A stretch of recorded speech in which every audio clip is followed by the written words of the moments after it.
Greetings and welcome to the channel for Sleepy Science. We'll be delving into the intriguing realm of intelligence tonight, that enigmatic trait that influences our thoughts, education, and perception of the universe. A notion that is both known and continually disputed, simple yet eternally complicated. Every facet of human existence is impacted by intelligence. From our decisions to the issues we resolve, from the connections we make to the art we produce. Throughout history, it has been quantified, examined, praised, and misinterpreted. However, what really is intelligence? How can we tell? And why does it have such a profound impact on our perceptions of others and ourselves? I encourage you to like, subscribe, or leave a brief remark if you appreciate my introspective musings. It also makes it easier for others to find their way here. One drowsy person at a time. For now, though, you just need to relax, find a place to call home, and let the peace of comprehension carry you. Let's get started. The beginnings of intellect, testing intelligence. The first purpose of testing was to help kids do well in school. Alfred Binet, a French psychologist, had to deal with a real-world problem in the early 1900s. The Paris educational system needed a method to determine which pupils needed more assistance, not to categorize them as less capable, but to make sure they got it. Together with his colleague Theodore Simon, Binet created a set of tests intended to assess cognitive skills such as problem-solving, memory, and attention. Given that a 5-year-old and a 10-year-old should be anticipated to perform differently, these challenges were age-appropriate. Although Binet's creation was groundbreaking, its goals were modest. His test was never meant to measure a fixed, unalterable attribute. According to him, intelligence was pliable and could improve with the right guidance and instruction. His test was not intended to be a rating system, but rather a tool for help. It would determine a child's current position so that teachers could meet them there and assist in their development. The concept was altruistic and based on the conviction that all children should have the chance to grow and learn. Binet's study immediately became popular outside of France and captivated psychologists all around the world. However, it changed as it went. In other hands, what started out as a helpful tool turned into something very different. Sometimes the test that was supposed to open doors ended up closing them. The IQ score develops. A mathematical formula gave rise to the term intellectual quotient. William Stern, a psychologist, suggested a novel method of expressing the test's results when it arrived in Germany. Stern recommended dividing the child's mental age by their chronological age and multiplying the result by 100, rather than just marking the age level at which the youngster performed. The intelligence quotient, or IQ, was thus produced. A 10-year-old would receive a score of 100 if they were performing at a 10-year-old level. A 10-year-old who performed at the level of a 12-year-old would receive a score of 120. The simplicity of the formula seemed elegant. It boiled down the intricacies of human thought to a single figure, simple to monitor and compare over time. By definition, a score of 100 was considered typical. Above-average scores indicated advanced development. Delays were indicated by scores below. The system seemed scientific, mathematical, and objective. Words don't always have the same authority as numbers. A score has a tangible, quantifiable, and authentic feel. However, there were unspoken presumptions behind this mathematical beauty. It made the assumption that intellect developed in a predictable, linear fashion. It made the assumption that intelligent performance was the same in all circumstances and civilizations. Like height or weight, it viewed the mind as something that could be usefully reduced to a single dimension. These presumptions were mostly accepted in the beginning, but they would eventually prove troublesome. The IQ score swiftly established itself as the accepted measure of intellect. It gradually made its way into popular culture after spreading to schools, military recruitment, and immigration screening. That straightforward calculation, mental age divided by chronological age times 100, became one of psychology's most important formulas. America gets intelligence testing. Intelligence testing was enthusiastically welcomed by American psychologists. The Stanford Binet IQ scale was developed by Lewis Terman at Stanford University, who modified Binet's test for American audiences. With more pieces and more meticulous standardization, Truman's version was larger than the original. He created a standard for what scores should be at each age by testing hundreds of kids to create norms. Terman was a strong proponent of intelligence testing. He started longitudinal studies that tracked high IQ people throughout the course of their lives because he believed it could be used to find bright kids who might not otherwise be acknowledged. Though perhaps not always what he had anticipated, his research provided valuable insights into the connection between assessed intelligence and life outcomes. Success in school and the workplace was linked to high IQ, but happiness, creativity, or wisdom were not assured. The American military started sorting recruits using intelligence tests during World War I. Millions of troops were evaluated using the Army Alpha test for literate soldiers and the Army Beta test for non-readers.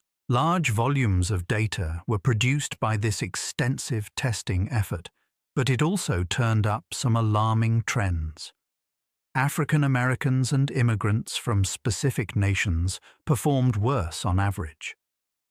Many psychologists regarded these findings as proof of intrinsic differences between groups, rather than considering the possibility that the tests were culturally biased. One of the darkest periods in psychology's history is the abuse of IQ testing to support discrimination. People from extremely varied backgrounds were subjected to generalizations about their talents based on tests created in a single culture and reflecting a single set of values and knowledge. Although the figures appeared to be objective, the interpretations were influenced by the biases prevalent at the time. What is truly measured by IQ tests?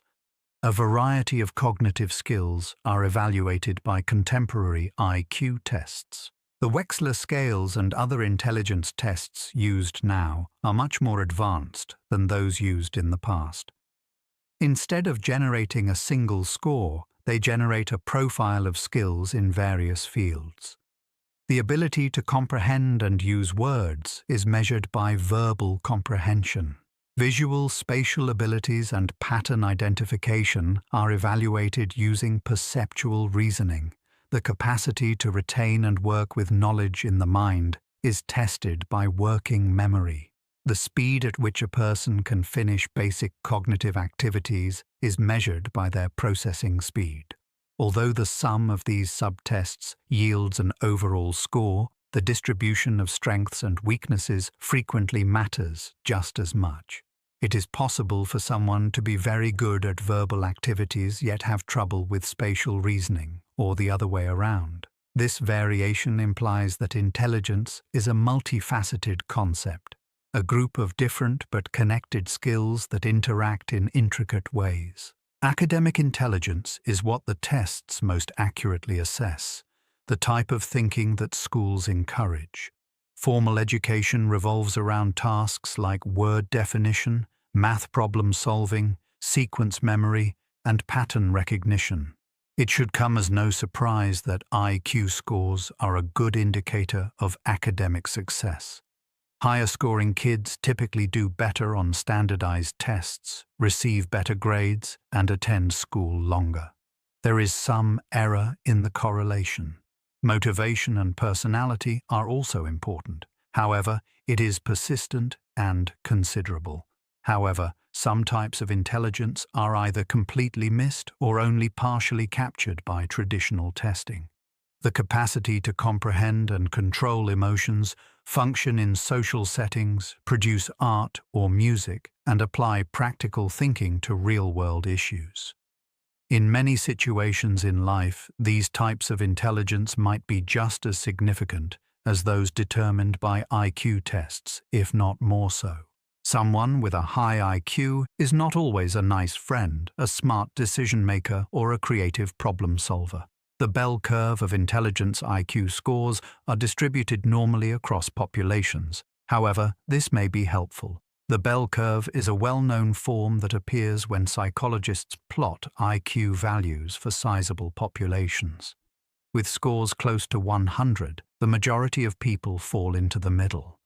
In both directions, the numbers decrease equally and gradually as you walk out from the center. Scores that are extremely high or extremely low are uncommon and taper off around the distribution's margins. In nature, this pattern, known as a normal distribution, occurs. Similar curves can be seen in heights, weights, and many biological measures.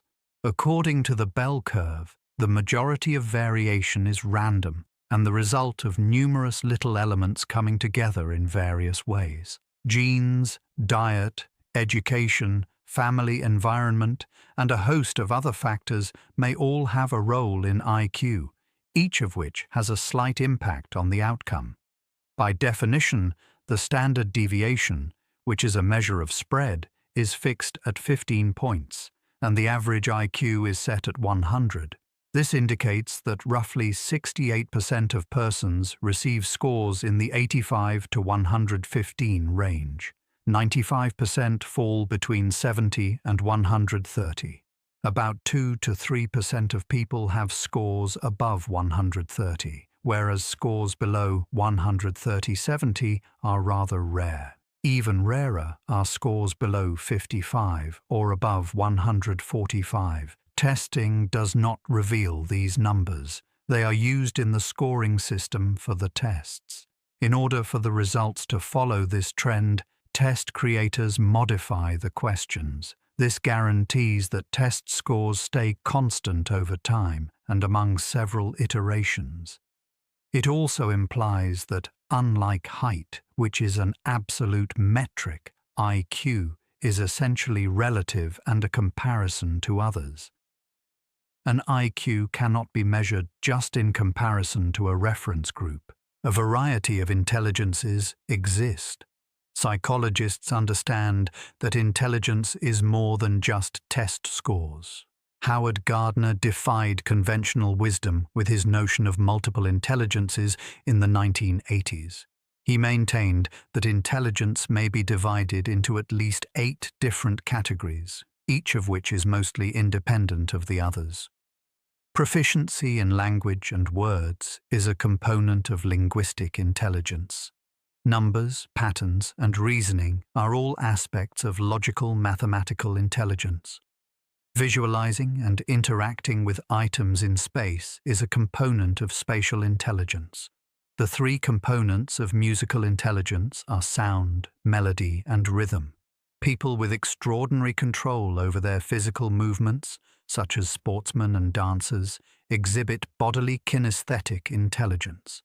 People with interpersonal intelligence are able to comprehend and collaborate effectively with others. Self-awareness and a grasp of your own feelings and motivations are components of intrapersonal intelligence. Understanding plants, animals, and ecosystems, as well as identifying patterns in nature, are all components of naturalist intelligence. Many people agreed with Gardner's theory, particularly teachers who had long recognized that some exceptional students did well in other subjects but suffered in traditional academics.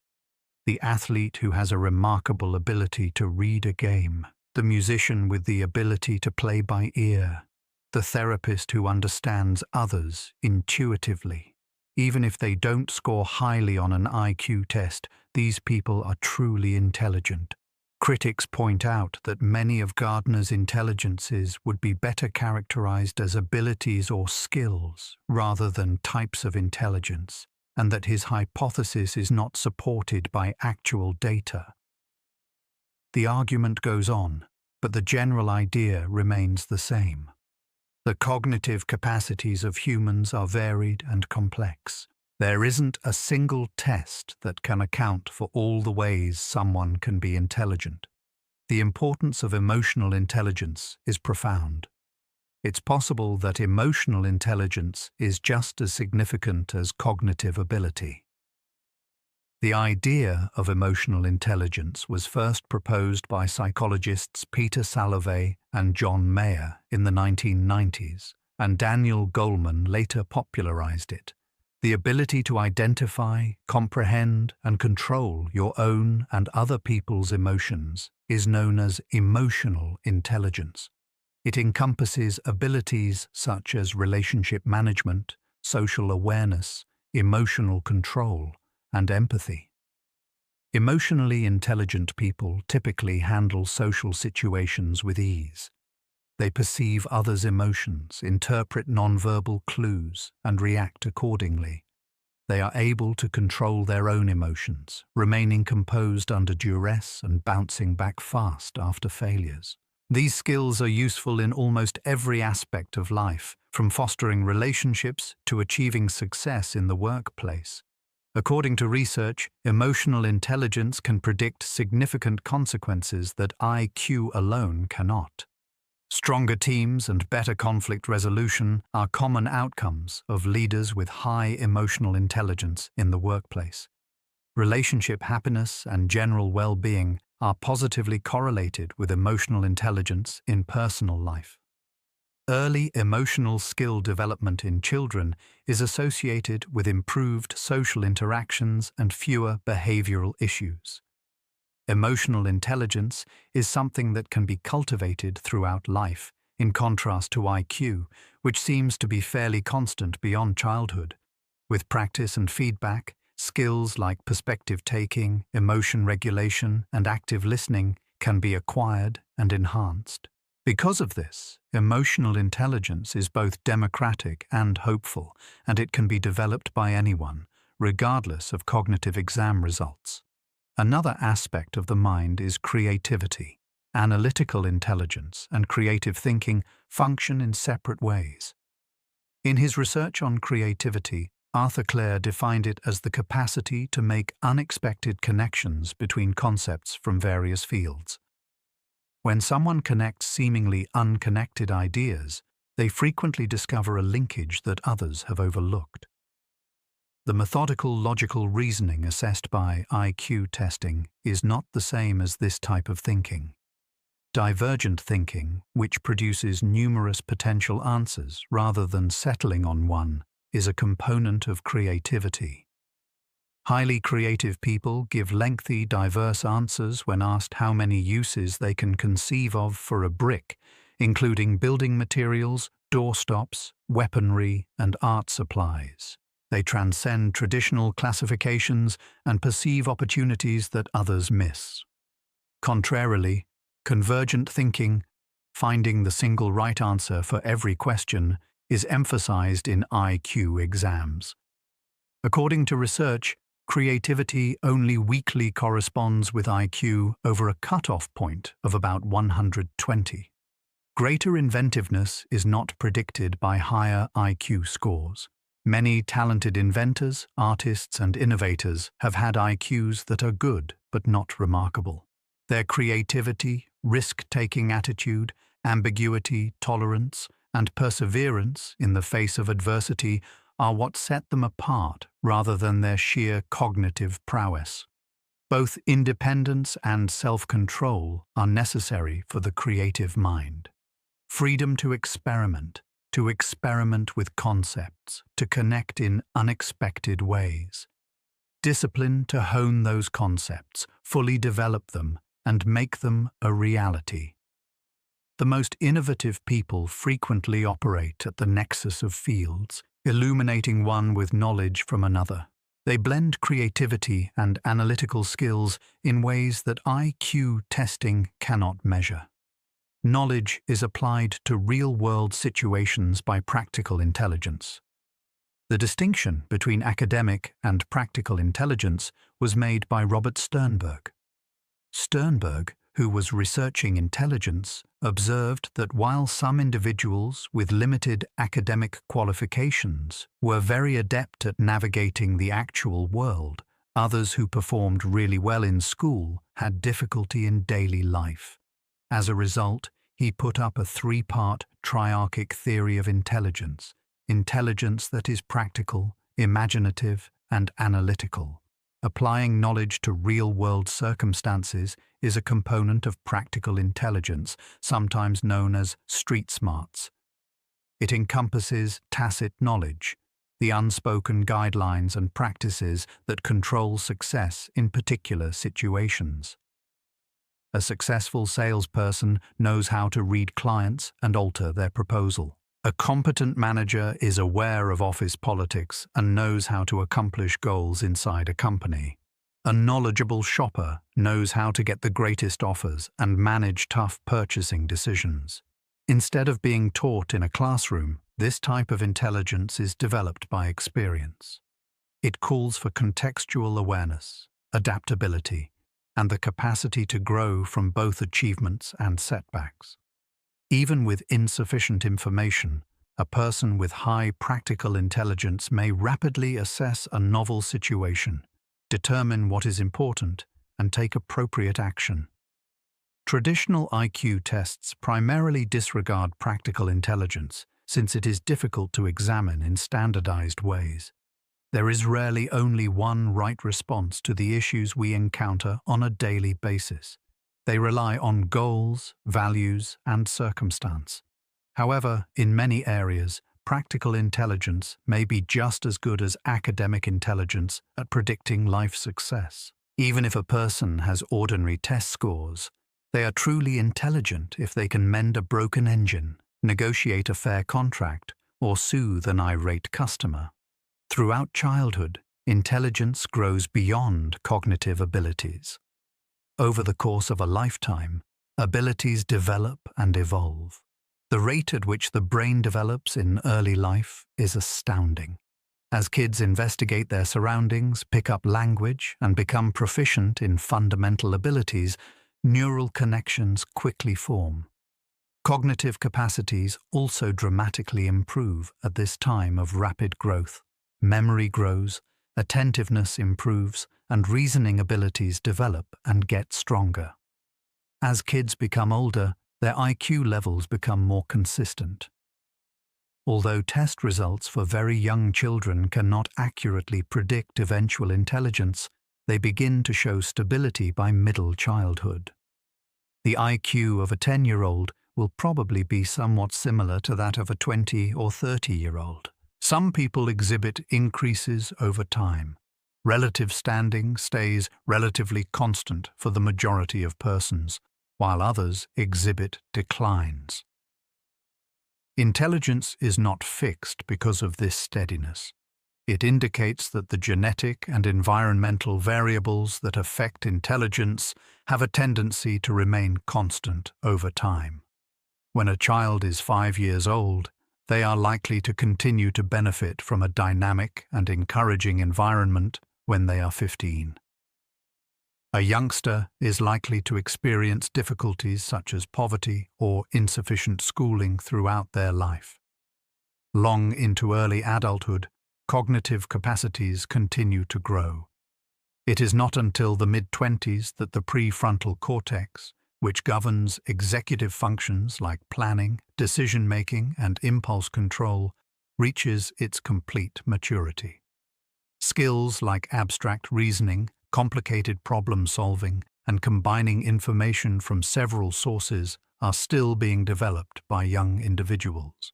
Being 18 or 21 is not the end of intelligence. As we acquire information and experience, it keeps evolving. Both fluid and crystalline components are present in adult intelligence.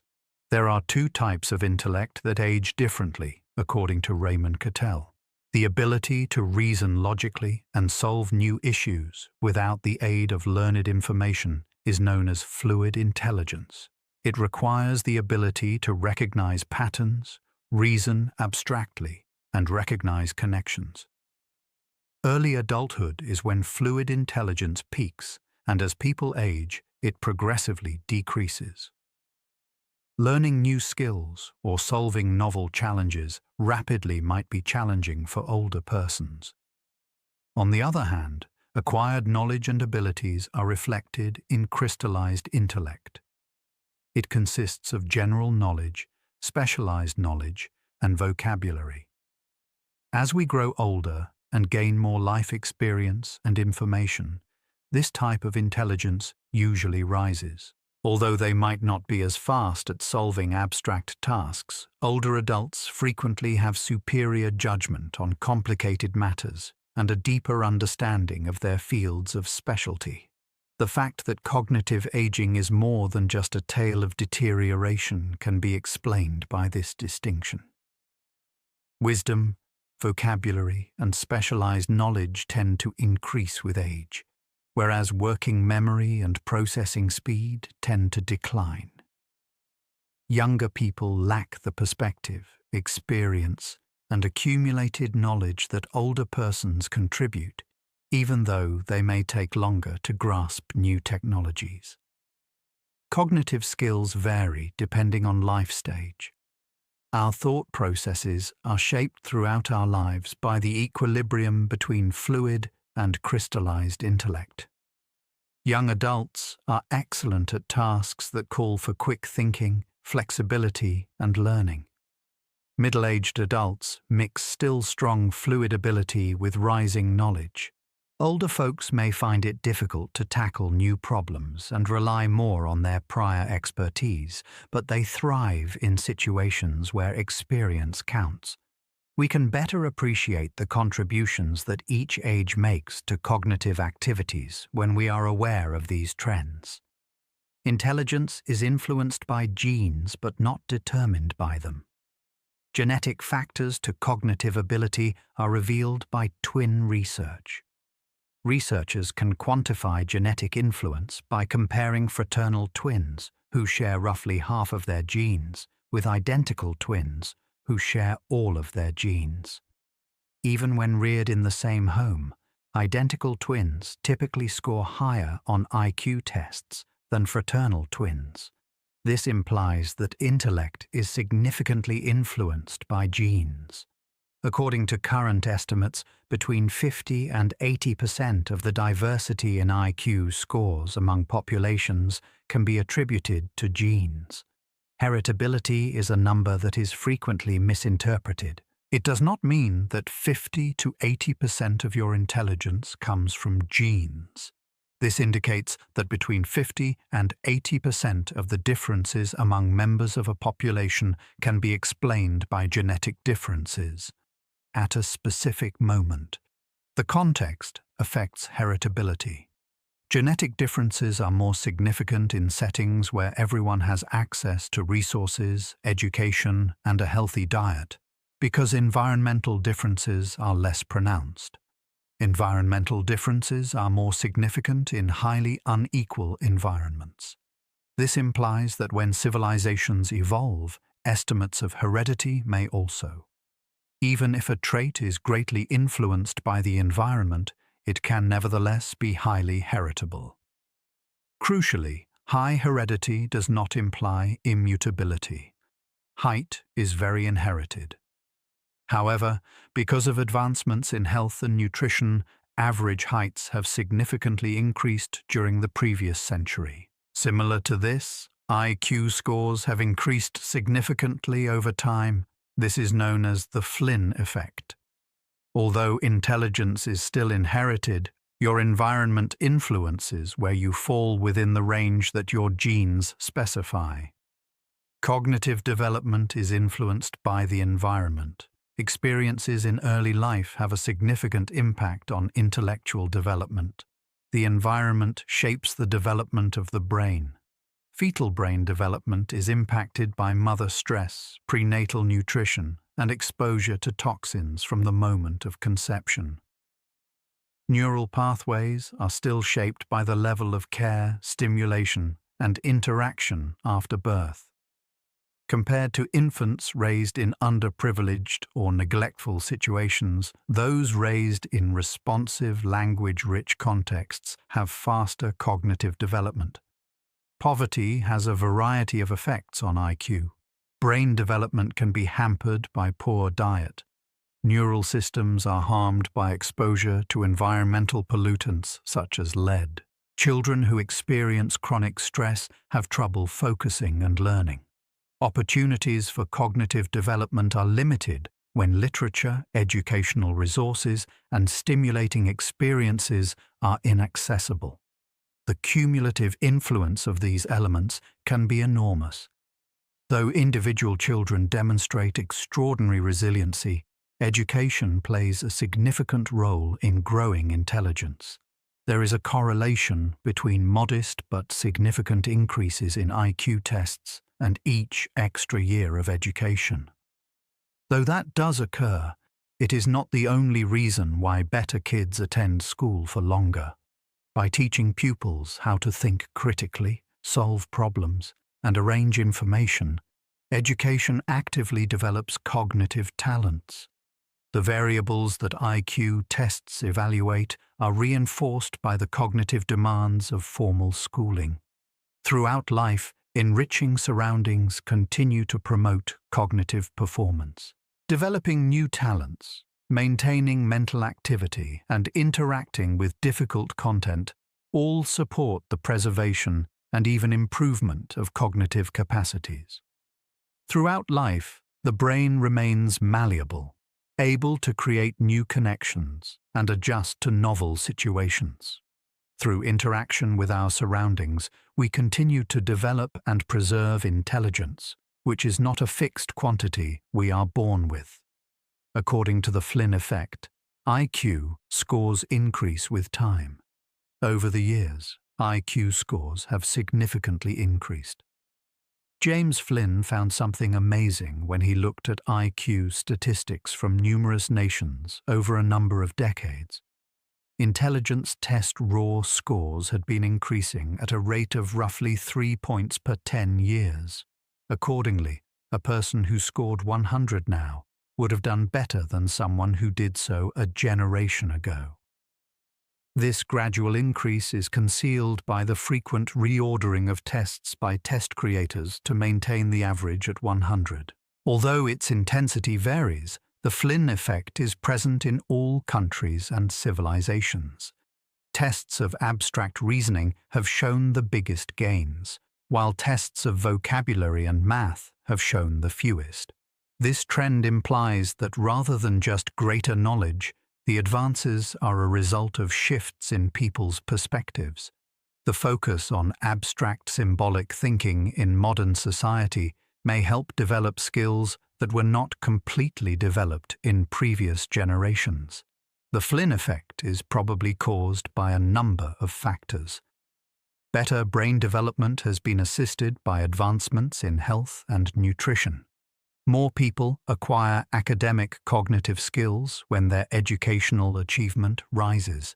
As the number of children in a household decreases, each youngster may receive more attention from their parents. Modern media may offer a type of cognitive training due to its visual and cognitive complexity. Scientific thought has shifted to becoming more abstract. There are serious concerns regarding intelligence raised by the Flynn effect. How much of intelligence is actually innate if environmental changes may raise IQ scores by such a large amount? The increase implies that human cognitive capacities are remarkably malleable and adaptable to changes in history and culture. It also emphasizes that test-measured intelligence takes into account both an individual's ability and how well that ability aligns with societal norms. Ethical concerns are raised by intelligence testing. Making important decisions based on test results is risky. Intelligence tests have been used historically to screen job candidates, assign individuals to educational tracks, and establish eligibility for services and programs. These applications presuppose that the tests assess something significant and immutable. However, Exams have flaws and are influenced by factors including motivation, test anxiety, cultural background, and chance. It is unethical to use a single score to make decisions about people that could change their lives. There have been disturbing instances of discrimination throughout the history of intelligence testing. Authorities utilized IQ testing to support immigration restrictions in the early 20th century, claiming that immigrants from particular nations were less intelligent than native-born people. People who hardly spoke English were given the tests, which were subsequently cited as proof of poor IQ.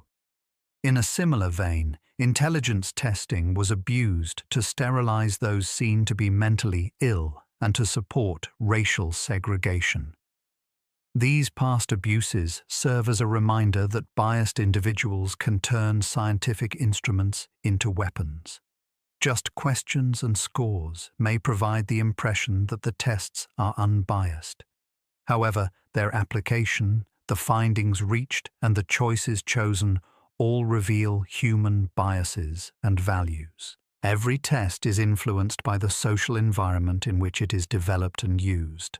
Current IQ testing practices aim to be more cautious and moral. Tests are not meant to identify youngsters as lacking. Rather, they are meant to identify those who require additional care. Scores are not regarded as final judgments. Rather, they are taken into account in conjunction with other data. Although absolute justice is still impossible, cultural fairness in testing has improved. Instead of limiting people's prospects, the purpose of testing is to help them identify their strengths and challenges. Variations in test scores by group. For a variety of reasons, our complicated average scores vary by demographic group. People from different demographic groups typically score differently on IQ tests, according to research. From a statistical perspective, these disparities are real.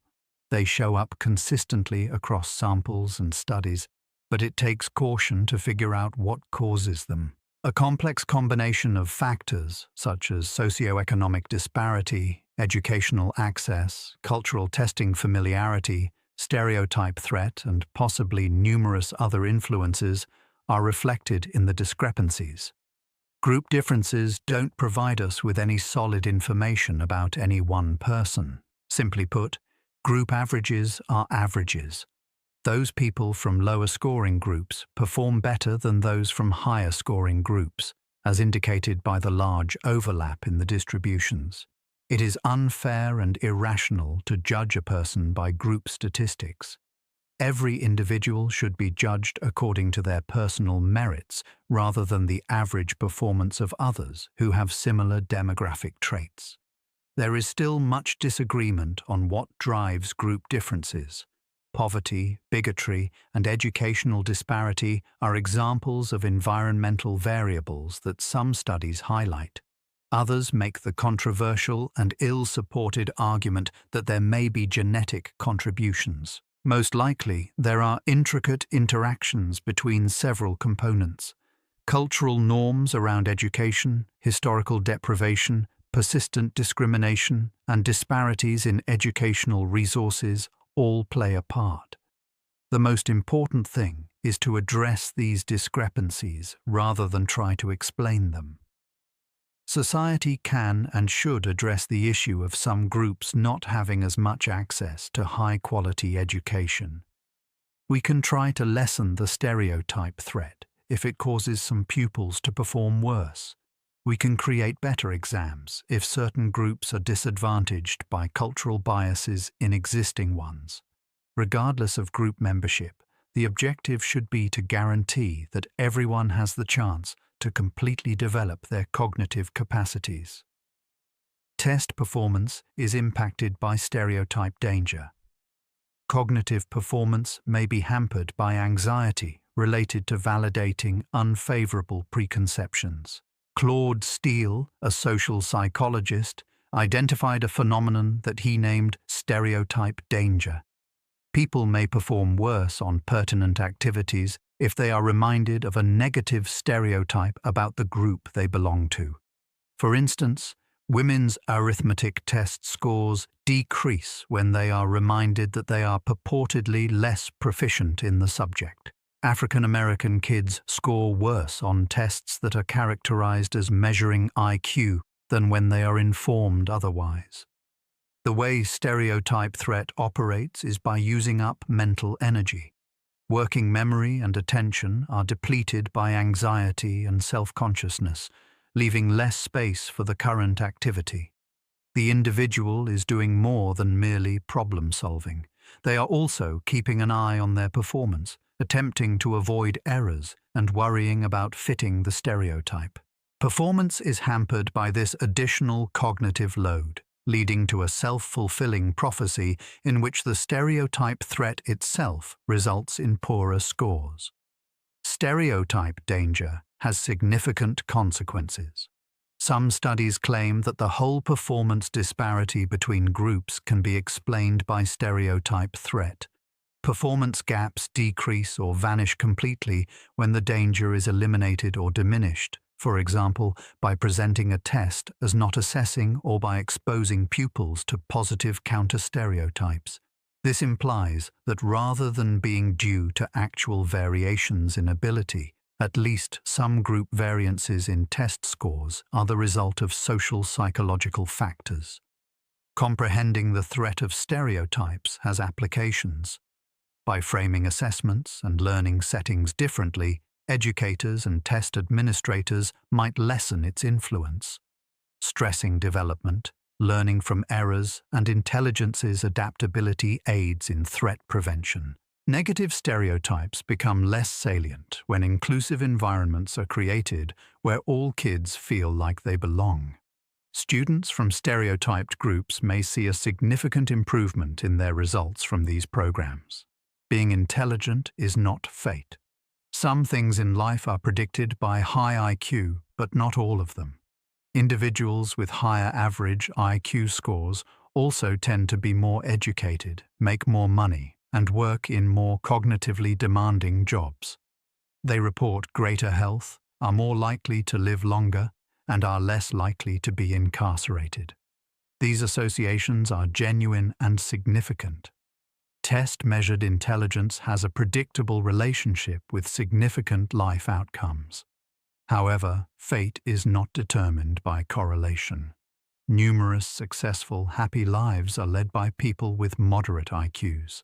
They discover employment that aligns with their skills, form meaningful connections, give back to their communities, and feel content and happy. Some high IQ people, on the other hand, battle addiction, depression, interpersonal issues, or just a lack of direction and purpose in life. Although intelligence can lead to opportunities, it does not ensure that you will be able to access them or know where you want to go. Success in life greatly depends on other attributes. Conscientiousness is the inclination to be trustworthy, disciplined, and well-organized.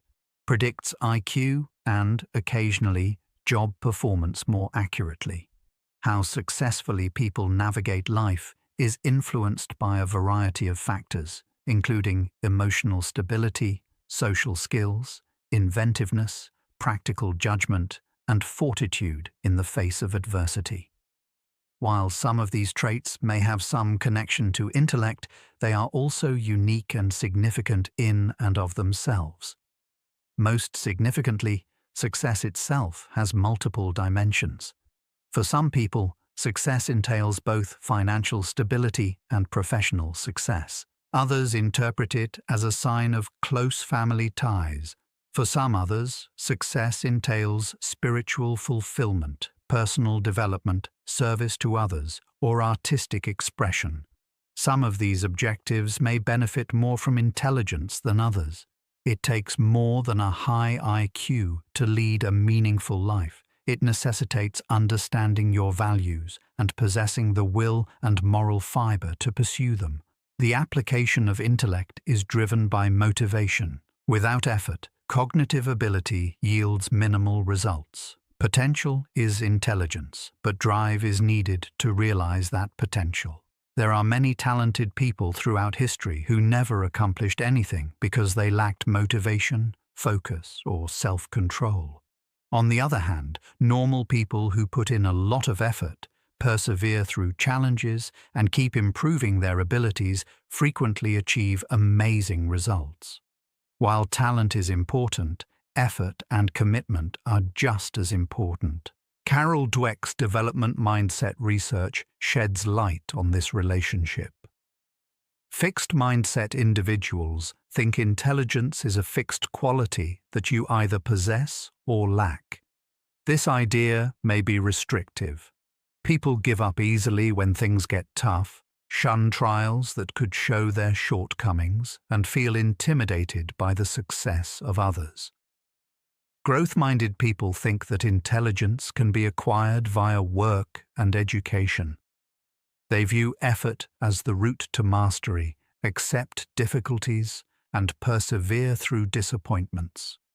Achievement is influenced by mindset rather than aptitude.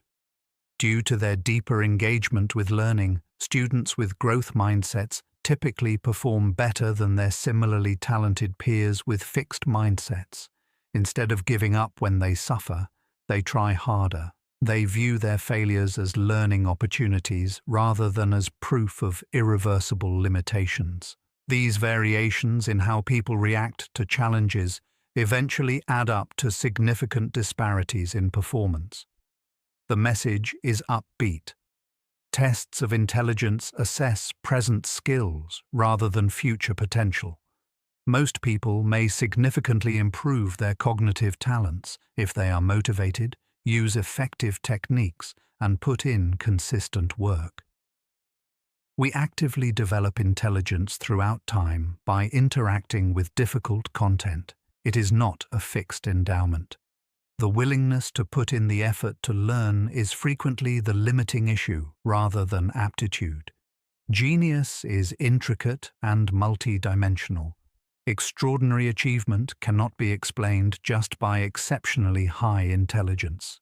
When psychologists examine genius in literature, art, science, and other fields, they discover that while high intelligence is prevalent, it is insufficient. The majority of notable innovators and artists have IQs that are above average, frequently far above normal. But after a certain point, other considerations take precedence in identifying the trailblazing contributions. As was previously mentioned, creativity is not the same as intelligence. Problems can be expertly analyzed and solved by highly clever people. However, thinking outside of established frameworks is frequently necessary for disruptive innovation. The capacity to see what others have overlooked, to draw connections that only become clear in hindsight, and to explore unconventional concepts in the face of skepticism. These attributes are just as important as cognitive ability. How intellect is used is influenced by personality qualities. Creative success is closely linked to openness to experience or the propensity to seek out novel concepts and viewpoints. The persistent work required to create and perfect ideas is driven by conscientiousness. People who are resilient can endure setbacks and criticism. Collaboration and assistance can be obtained with the aid of social skills. Tools are provided by intelligence, but how they are used depends on personality. Opportunity and historical context are crucial. Many people who have the potential to be geniuses never have the opportunity to show or develop their skills. Who is able to contribute to their field is determined by their access to professional networks, resources, mentorship, and education. The types of accomplishments that are rewarded and acknowledged depend on cultural values. More often than we realize, luck, being in the right location at the right moment with the right idea, matters. Ability, personality, and situation come together to form genius. Specialized abilities are revealed by savant syndrome. Some people have exceptional skills in specific fields. A person with savant syndrome, who frequently has autism or developmental difficulties, exhibits exceptional skills in one area but performs at a significantly lower level overall. While suffering with fundamental living skills, a genius may be able to recall entire volumes after just one reading, execute difficult computations rapidly, or recreate intricate scenes in exquisite drawings. Musical savants, who frequently lack professional instruction, can perform difficult pieces after hearing them just once. Artists produce intricate, technically complex pieces. The day of the week for any date spanning thousands of years can be quickly found using calendar calculators. As if the brain had devoted extraordinary resources to one area at the expense of others, these skills appear to develop spontaneously. Savant syndrome calls into question accepted ideas about intelligence. What does it say about intellect if someone can compute cube roots instantly but can hardly speak? According to the condition, the mind is modular and made up of distinct systems that can function on their own rather than being unitary. Certain systems may be compromised by damage or developmental variations, while others may remain unaltered or even improved. The nature of ability and potential is also called into doubt by the existence of savant abilities. What capacities are dormant in normal brains if those with intellectual impairments can develop remarkable abilities? According to some psychologists, everyone has latent abilities that are typically suppressed by higher-order cognitive processes. Due to the way their brains function, saints may be able to directly exhibit abilities that most of us are unable to employ. The structure and function of the brain are related to intelligence. There is a slight correlation between IQ and brain size. There are weak but steady relationships between IQ scores and brain size, according to research. On intelligence tests, people with somewhat larger brains typically score slightly higher. The bond is weak. Although it only accounts for a small portion of the variance in IQ, brain size is a valid indicator. This is logical. Although there are other variables that affect the equation, greater brain tissue translates into more computing capacity. Neural networks' efficiency and structure are more important than their overall size. The ability of various brain regions to coordinate and communicate seems to be correlated with intelligence. Higher IQ individuals typically exhibit more effective neural processing, needing less brain activity to complete cognitive tasks. They get greater results with less effort because their brains are working smarter, not simply harder. Better wiring, increased axon myelination, or more efficient pruning of unnecessary connections could all contribute to this efficiency.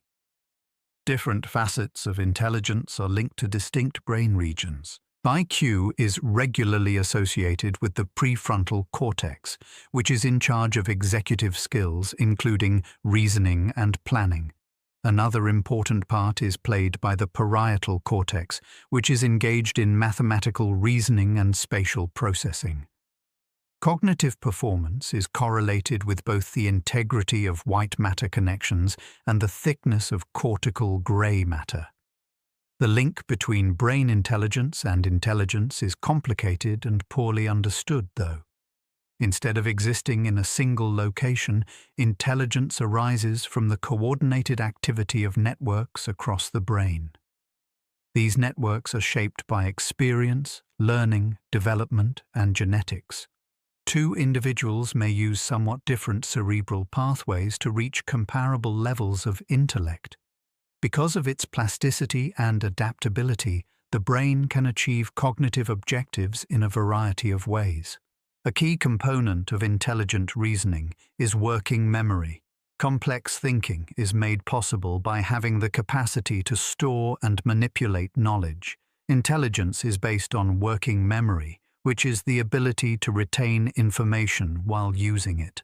Working memory is used when you mentally solve a math problem, follow a convoluted argument, or organize a sequence of steps. It serves as a kind of mental workplace where ideas are generated, containing presumptions, interim findings, and objectives as you strive for a solution.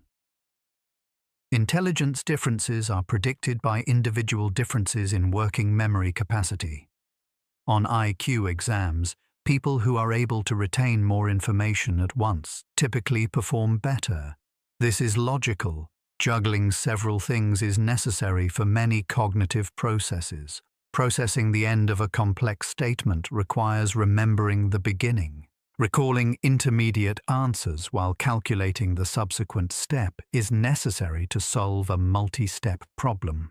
More complicated reasoning is made possible by larger working memory capacity. Everyone has limited working memory, although young children and older adults have it more than others. Although this varies by person and the type of knowledge, the average adult can store roughly 7 items of information in working memory at once.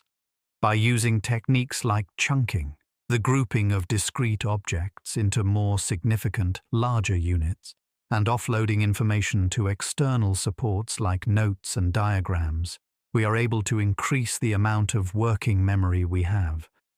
Working memory is frequently the focus of cognitive training programs in the hopes that gains will translate to general intelligence.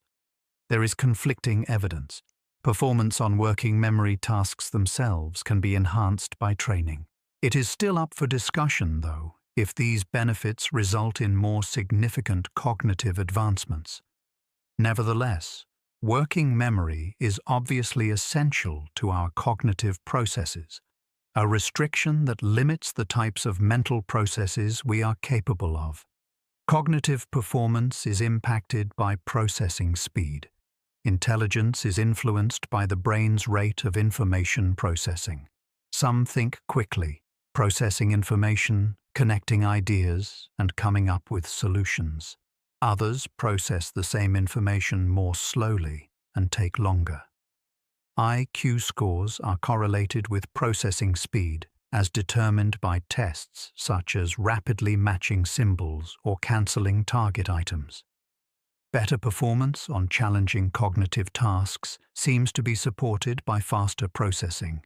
There is more to the relationship between speed and intelligence than just the fact that intelligent individuals think more quickly. Instead, more tasks can be accomplished within the constraints of working memory thanks to faster processing. Rapid information encoding and manipulation allow you to do more before previously learned information is forgotten. A cascade advantage results from this. Complexity, which permits more advanced thought, is made possible by speed.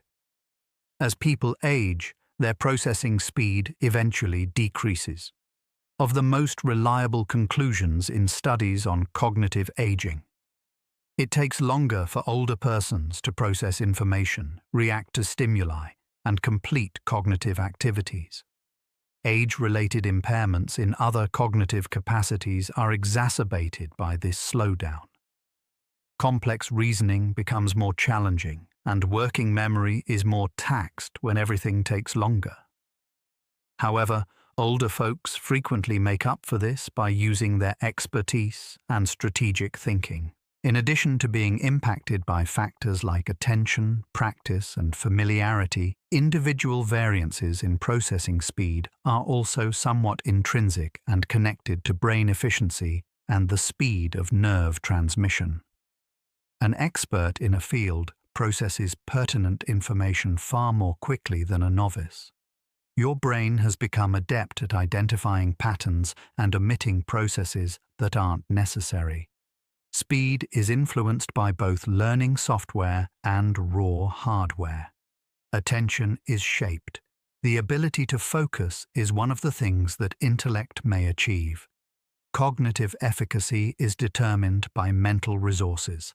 Attention is necessary for intelligence, the ability to filter out distractions and choose pertinent information. Performance worsens if you are unable to concentrate on the task at hand, regardless of how strong your cognitive systems are. The gatekeeper, attention, decides what data gets processing resources and goes into working memory. The act of paying attention consists of several parts. The capacity to stay focused over time is known as sustained attention. Filtering aside unimportant information while focusing on what really matters is known as selective attention.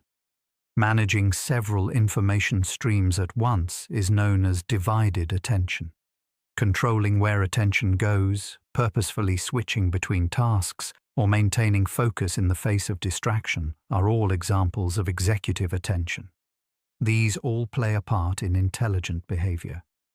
Variations in measured IQ are influenced by variations in attentiveness.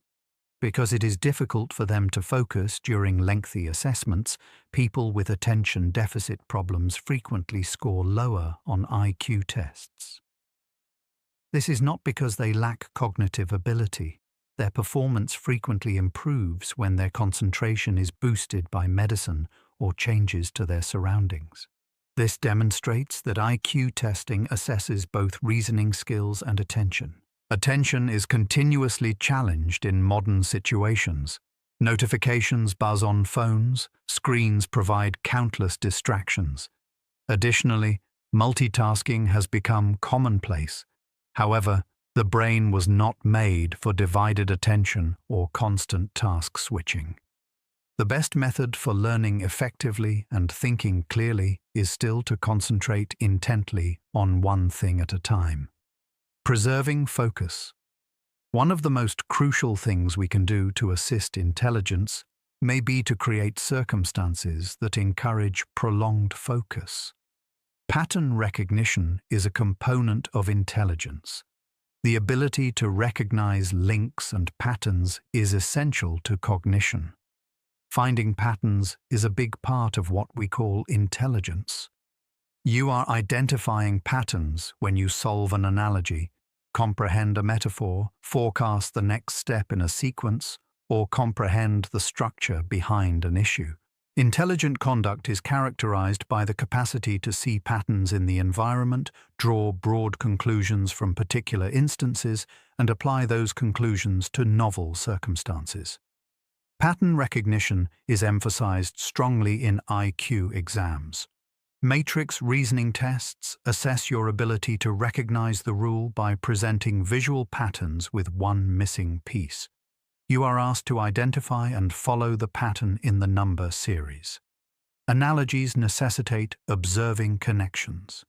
These exercises evaluate a fundamental cognitive skill, the ability to abstract similarities between various situations and use those abstractions to direct one's thinking. Experience helps people recognize patterns. You may spot more patterns in a domain the better you understand it. A chess master can quickly assess positions and moves because they can see patterns in board positions that a novice cannot. A physician can identify patterns of symptoms that point to a diagnosis. A proficient reader recognizes patterns in the text that aid in understanding and forecasting. Part of being an expert is building up a library of patterns that help you think more effectively. The drawback of pattern recognition is that we occasionally interpret randomness as significance and perceive patterns that do not exist. Our tendency to look for patterns usually works to our advantage, but it can also work against us. It takes more than simply pattern awareness to distinguish genuine patterns from fake ones. Statistical reasoning and critical thinking are also necessary. Knowing when you have discovered a true pattern and when you have been duped by chance is a sign of intelligence. Intelligence is shaped and reflected in language proficiency. A key component of assessed IQ is verbal proficiency. Humans are unique in their use of language, and our linguistic capacities both reflect and facilitate intelligence. Verbal IQ tests evaluate verbal reasoning, vocabulary, understanding of complex language, and clear idea expression. There is a high correlation between overall IQ and performance on these activities. Individuals with robust language abilities and extensive vocabularies typically have high IQ scores. Language gives us the means to think. We can think about concepts more readily when we have words for them. The capacity to create intricate ideas is reflected in the ability to generate complicated sentences with embedded clauses. Reading introduces us to concepts, viewpoints, and data that broaden our understanding and perspective. Writing compels us to arrange and make sense of our ideas. Communication of intelligence is not the only use of language.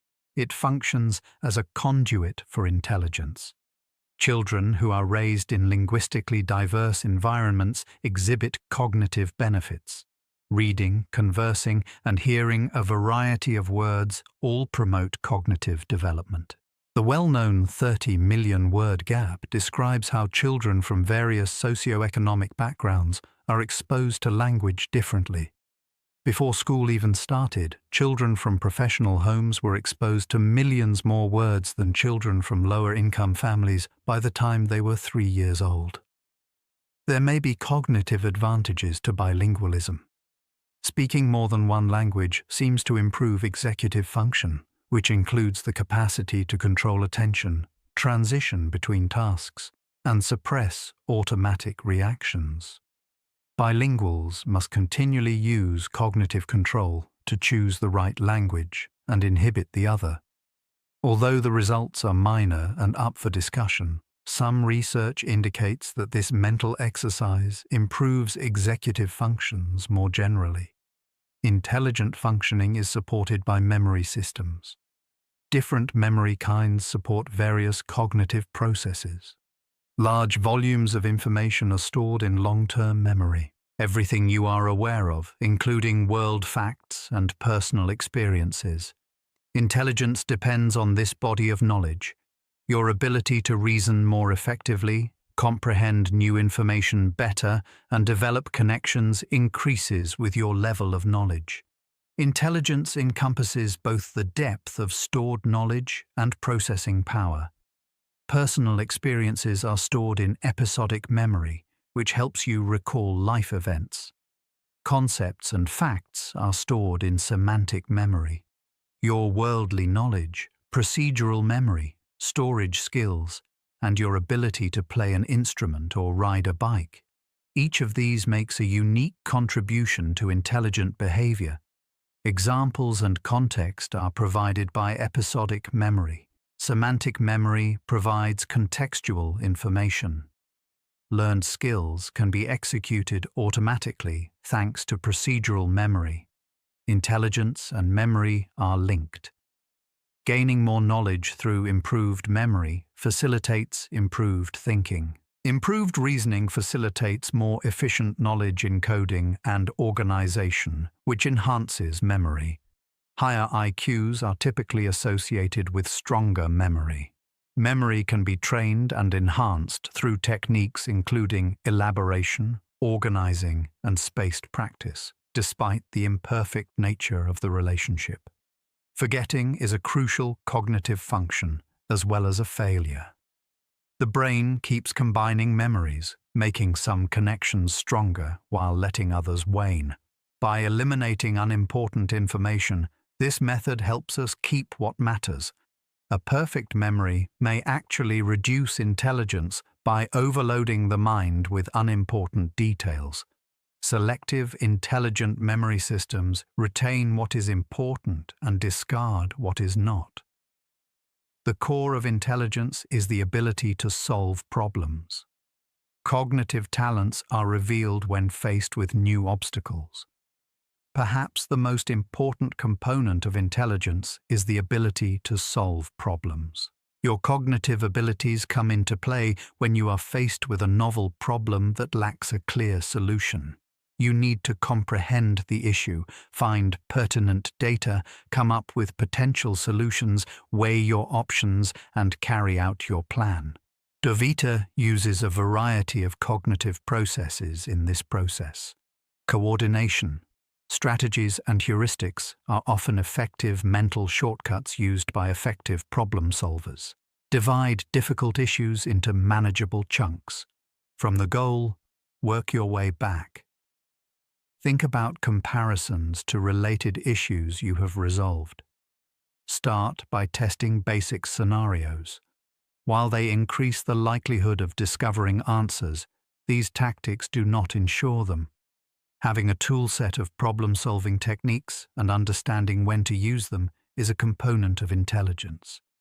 Certain challenges, such as math problems or puzzles, have precise objectives and guidelines. Others are complicated, poorly defined, real-world problems with many parties involved, competing objectives, and ambiguous data.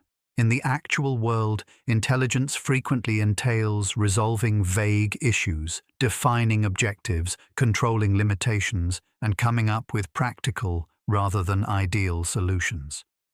This calls for adaptability, ambiguity, tolerance, and sound judgment. Practice and criticism help you get better at solving problems. You get better at a domain the more issues you solve in it. You gain intuition, identify different kinds of problems, and expand your toolkit of solutions. Experts use their vast knowledge and higher structural understanding to tackle problems in a different way than novices. This knowledge is domain-specific. Although universal problem-solving abilities can be cultivated and used widely, being an expert in physics does not equate to being one in social settings. Analogical thinking allows information to be applied to novel contexts. Learning is aided by seeing connections between several disciplines. Analogies are effective cognitive tools. Analogical reasoning is the process by which you make sense of something new by relating it to what you already know. With electrons circling the nucleus, the atom resembles a solar system. The heart circulates blood like a pump.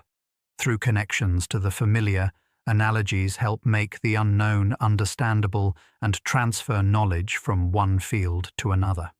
Understanding when analogies are applicable and applying them skillfully are components of intelligence. Not every analogy has the same value. While profound structural connections can shed light, surface-level similarities can be misleading. Cognitive sophistication is demonstrated by the capacity to discern what actually corresponds between domains by separating surface aspects from underlying relationships. Analogical reasoning skills enable us to think more creatively and learn more quickly. Through analogy, numerous mathematical and scientific discoveries have been made. By identifying similarities between seemingly unconnected phenomena, scientists were able to create new hypotheses. Ideas are frequently transferred from one sector to another by technological breakthroughs. Birdwatching served as an inspiration for the invention of flight. The biological brain served as an inspiration for computer neural networks. By demonstrating the applicability of information from one field to another, analogical thinking stimulates innovation. Analogical teaching works well, but it needs to be done carefully. By relating a complex idea to previously learned information, a well-chosen comparison can make it instantly understandable. However, analogies are seldom flawless. If you push them too far, they break down. Both the analogy's strengths and weaknesses must be understood by the students. In order to employ analogies effectively, one must be aware of their limitations while utilizing their ability to introduce novel concepts. Advanced reasoning is made possible by abstract thought. Cognitive sophistication is the capacity to think beyond narrow details. Thinking abstractly entails working with ideas rather than concrete examples. You think about dogs as a category rather than this specific dog and that specific dog. You comprehend broad concepts rather than detailed mathematical computations. Thinking abstractly enables you to reason about general concepts, hypothetical scenarios, and intricate linkages while transcending your immediate experience. One significant turning point in cognitive development is the emergence of abstract thought. Young children's thinking is tangible and connected to particular circumstances and objects. Their capacity for abstract reasoning increases with maturity. Teenagers learn to reason about possibilities, think speculatively, and comprehend abstract ideas like justice, freedom, and infinity. This change allows for new ways of thinking and learning. IQ tests include a variety of tasks to evaluate abstract thought. Seeing abstract relationships is necessary for analogies. Finding abstract patterns is a component of matrix reasoning. Similarity assignments inquire as to what abstract category connects several items. The ability to recognize underlying structure and take a step back from specific details is measured by these exercises. Greater proficiency in abstraction is reflected in higher scores. In contemporary societies, abstract thought is culturally valued. High levels of abstraction are used in philosophy, law, mathematics, and science. Comfort with abstract ideas and the capacity to reason about them are necessary for success in these fields. However, there are other beneficial forms of cognition outside abstract thought. In many situations, practical, pragmatic thinking is important. When circumstances call for it, the best thinkers are able to switch between the concrete and the abstract with ease. Intelligence is not the same as wisdom. It takes more than just cognitive ability to make wise decisions. Though they are different, wisdom and intellect are frequently mistaken.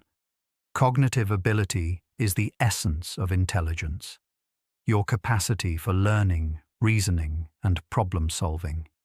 Judgment, knowing what's important, comprehending human nature, and making wise life choices are all components of wisdom. It is possible to be extremely intellectual but foolish, or to be excellent at analysis but bad at making decisions in life. Researchers in psychology who research wisdom pinpoint a number of elements. Cognitive complexity is the capacity to accept ambiguity and see things from several angles. Emotional control, emotion management, and clear thinking.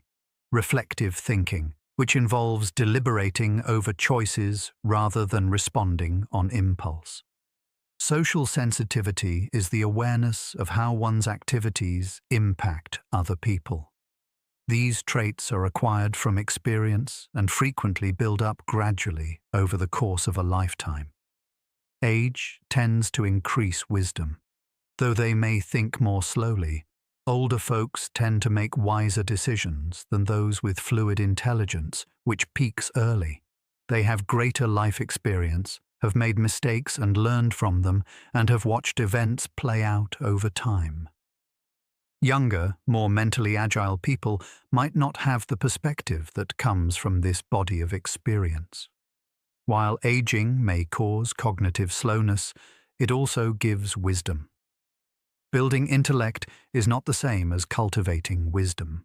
Cognitive training and practicing solving abstract riddles won't increase your knowledge. Reflecting on past experiences, thinking through moral and ethical dilemmas, and growing in self-awareness and empathy are all ways that wisdom is developed. It calls for humility, acknowledging the complexity of human circumstances and the boundaries of your expertise. Wisdom is experience-tempered intelligence focused on the important things. The expression and value of intellect are influenced by culture. Different cognitive capacities are valued in different communities. Cultural differences exist in what is considered intellectual. Rapid problem-solving, abstract reasoning, and analytical thinking are valued in Western industrialized nations. These are the skills that schools evaluate, quantify, and award using IQ tests. However, different types of intelligence are valued in different societies. Some place a strong emphasis on interpersonal understanding and social peace. Others value tangible information and talents. Others prize wisdom and spiritual understanding. These variations show the requirements and ideals of each culture. Social intelligence is crucial in societies where intricate social collaboration is necessary for existence. In societies where navigation and environmental knowledge are vital, spatial and naturalist intelligence are esteemed. Strong oral traditions foster highly developed linguistic and memory abilities in communities. Every intelligence is contextualized, influenced by opportunities and cultural needs. Western cultural ideals and expertise are reflected in IQ tests. They presume knowledge of formal education, reading, taking tests, and thinking analytically and abstractly. It's possible for people from cultures with distinct educational traditions or beliefs to perform poorly on tests that don't evaluate the skills they've been taught in their culture, rather than because they lack intelligence. For this reason, it is challenging to use standardized IQ testing across cultures without thorough adaptation. Cultural psychology acknowledges the cultural influence on cognition. Different cultures have different ways of seeing, remembering, reasoning, and problem-solving. East Asian cultures have a tendency to think more holistically, taking relationships and context into account. Western cultures lean toward more analytic thinking, focused on objects and qualities. Neither is smarter. Each civilization has evolved and perfected these distinct ways of thinking. Domain-specific intelligence is demonstrated through expertise. Cognitive performance is transformed by in-depth knowledge in a field. Extensive knowledge and practice are necessary for outstanding performance in every field, according to expertise research. Athletes, musicians, medical diagnosticians, and chess masters all have cognitive skills in their fields that well surpass what IQ indicates. Their performance reflects years of collected knowledge and intentional practice in addition to general intellect.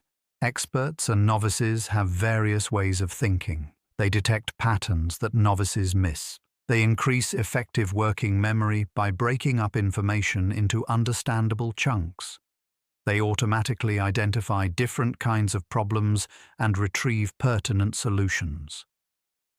What looks like magical intuition is actually highly ordered knowledge, enabling speedy, precise processing.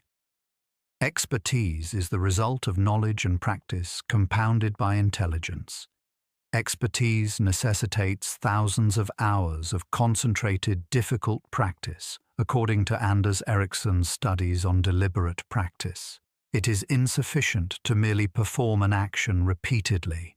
Deliberate practice entails stepping beyond one's comfort zone, recognizing one's shortcomings, and making a concerted effort to get better. Feedback, introspection, and constant improvement are necessary. Expertise is not created by time alone. Improvement is achieved by concentrated work. Expertise in one field does not necessarily translate to other fields due to domain specialization. A talented scientist is not always an excellent manager, chef, or therapist. Every domain requires the development of a unique set of skills and knowledge. Expertise is developed via domain-specific learning and practice, whereas general intelligence serves as a foundation. This serves as a reminder that intelligence is a collection of diverse skills. Because of neuroplasticity, the brain is malleable. The brain can continue to develop and adapt throughout life. For a long time, researchers thought that the adult brain was set in stone and could not change its shape or make new connections. This opinion has been refuted by research. Neuroplasticity, the brain's capacity to rearrange and create new neural connections in response to experience and learning, remains intact. This adaptability lasts a lifetime, but childhood and adolescence are the times when it is most prevalent. Learning alters the brain physically. Your brain creates new synapses and fortifies old ones when you learn a new ability, practice playing an instrument, or commit knowledge to memory. It's possible that the task's participating regions will get bigger and more intricately linked.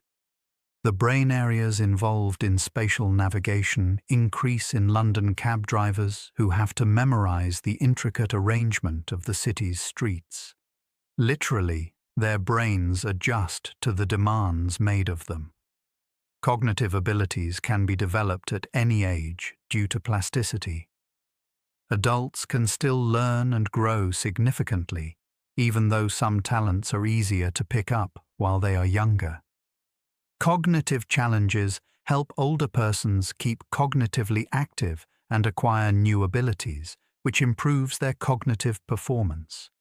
The brain functions according to the maxim, use it or lose it. Active relationships get stronger, while inactive ones get weaker. Gaining knowledge about neuroplasticity is empowering. It indicates that with consistent work, suitable challenges, and productive practice, you are not limited by your current cognitive capacities. Your mind can be strengthened. You actively develop intelligence throughout your life, rather than it being a set endowment. How you use the brain you have today will determine the brain you have tomorrow. Cognitive function requires sleep. The brain can integrate learning and eliminate waste when it is rested. Sleep is an active process that is necessary for intellect, not just a period of rest. The brain moves information from short-term to long-term storage when you sleep, consolidating memories. Additionally, it maintains the health of the neurons by eliminating metabolic waste products that build up while you're awake. When people don't get enough sleep, their cognitive abilities quickly decline. Lack of sleep affects almost all cognitive functions. Waking attention makes it difficult to concentrate. The amount of working memory decreases, processing becomes slower, decision-making suffers, and judgment deteriorates. Ingenuity declines. Deficits build up over time even with moderate sleep limitation, such as receiving 6 hours instead of 8. Cognitive impairment is one function of chronic sleep deprivation that significantly lowers functional intelligence. The purposes of the various sleep stages vary. Consolidating facts and experiences through declarative memory seems to depend on deep, slow-wave sleep. REM sleep fosters creativity and procedural memory by facilitating the creative integration of new and pre-existing knowledge. These phases are repeated several times during a full night's sleep, and each one aids in the improvement and restoration of cognition. One of the most crucial things you can do for your intelligence is to prioritize your sleep. Chronic sleep loss cannot be made up for by cognitive stimulation or training. Getting enough sleep is essential. Most individuals need between 7 and 9 hours. It enables the brain to preserve and improve its capacities and supports all facets of cognitive function. Sleep is an investment in your cognitive health, not a waste of time. Brain development and function are impacted by nutrition. Our cognitive abilities are influenced by our diet. Despite making up only 2% of the body weight, the brain uses 20% of the energy. To operate at its best, it needs a steady supply of nutrients, oxygen, and glucose. Acute cognitive impairment and long-term harm during development can result from poor nutrition. For brain health, some nutrients are very crucial. Neural membranes and brain development depend on omega-3 fatty acids. B vitamins help brain cells use energy more efficiently. Neurotransmitter synthesis and oxygen transport both require iron. Cognitive function can be hampered by deficiencies in essential nutrients, especially in developing brains. Malnourished children may suffer from long-lasting cognitive impairments during crucial growth stages. Additionally susceptible to poisons is the brain. Even low amounts of lead exposure impair brain development and reduce IQ.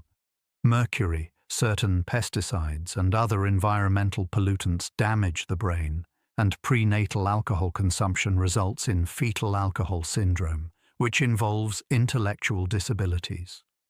It is essential to shield kids from these exposures in order to promote the best possible cognitive development.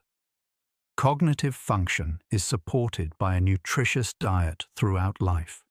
Diets high in fruits, vegetables, whole grains, and healthy fats may help prevent age-related decline and are linked to improved cognitive results. Numerous studies have examined the effects of the Mediterranean diet on cognitive health.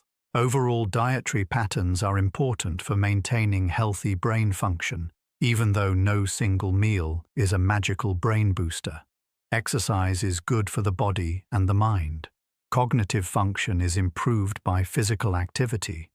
Exercise has significant advantages for the brain in addition to the body. Increased blood flow from physical activity gives neuronal tissue more oxygen and nutrients. It promotes the release of growth factors that aid in the development of new synapses and neurons. Frequent exercise is linked to a lower risk of dementia, slower age-related decline, and improved cognitive function. It seems that aerobic exercise is very good for the brain. Running, swimming, and cycling are examples of activities that increase heart rate because they increase the production of brain-derived neurotrophic factor, a protein that promotes the growth and survival of neurons. Research indicates that improved executive function, memory, and attention are all correlated with aerobic fitness. Regular exercise, even in little doses, improves cognitive function. There are several ways that exercise might be beneficial. It lessens oxidative stress and inflammation, two factors that can harm brain tissue. It enhances the quality of sleep. It lessens worry and stress, which affect cognitive function. It might encourage neuroplasticity, which would facilitate learning and adaptation. The consequences are obvious, but the processes are still being figured out. People who are active think more clearly. Including movement in regular activities promotes mental well-being. It is not necessary for you to become an athlete. Regular walking has advantages as well. Consistency is crucial. Establishing a routine of physical activity. Engaging in physical activity during school breaks helps kids and teenagers perform better in class later on. Maintaining an active lifestyle benefits elderly persons' cognitive capacities. The body and mind are intricately linked and not distinct. Cognitive engagement is stimulated by social interaction. Making connections with other people is a mental workout.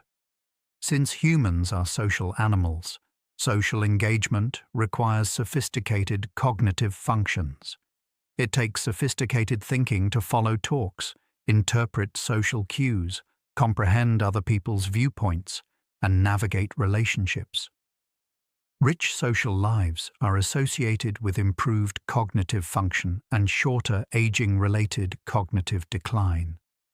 Social isolation and loneliness are risk factors for cognitive deterioration. They are linked to accelerated cognitive aging and increased dementia rates. Inflammation, stress, and a lack of cognitive stimulation are some possible reasons. Social connection stimulates the intellect by posing new problems and calling for adaptable thinking. Without it, inactivity may cause cognitive ability to deteriorate. In social ties, quality is more important than quantity.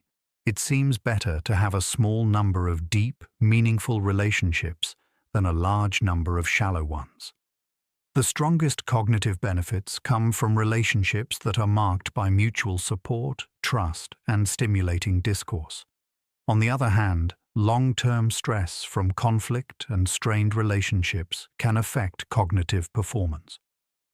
Social cognitive skills are a type of intelligence in and of themselves: cooperation, relationship management, and understanding others. The cognitive demands of these abilities are comparable to those of solving abstract riddles. They make use of theory of mind, which is the capacity to recognize that other people think and feel differently than you do. They call for communication and emotional control. As a valid and significant type of cognitive ability, social intelligence merits acknowledgement. Learning and intellectual development are fueled by curiosity. Cognitive development is driven by the desire to learn and comprehend. People who are curious look for fresh knowledge, pose inquiries, and investigate novel concepts.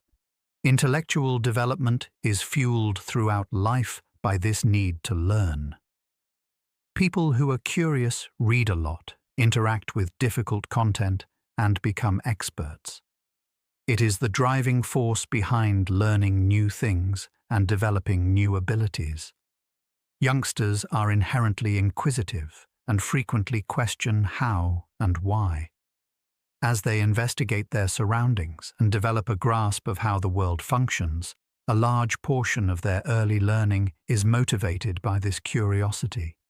As kids become older, fostering and sustaining their curiosity helps them continue to develop cognitively. Unfortunately, traditional education, which prioritizes memorization over inquiry and discovery, can sometimes stifle curiosity rather than encourage it. Regardless of IQ, curiosity is linked to both professional and academic performance. Because they are driven to comprehend rather than merely memorize, curious kids learn more.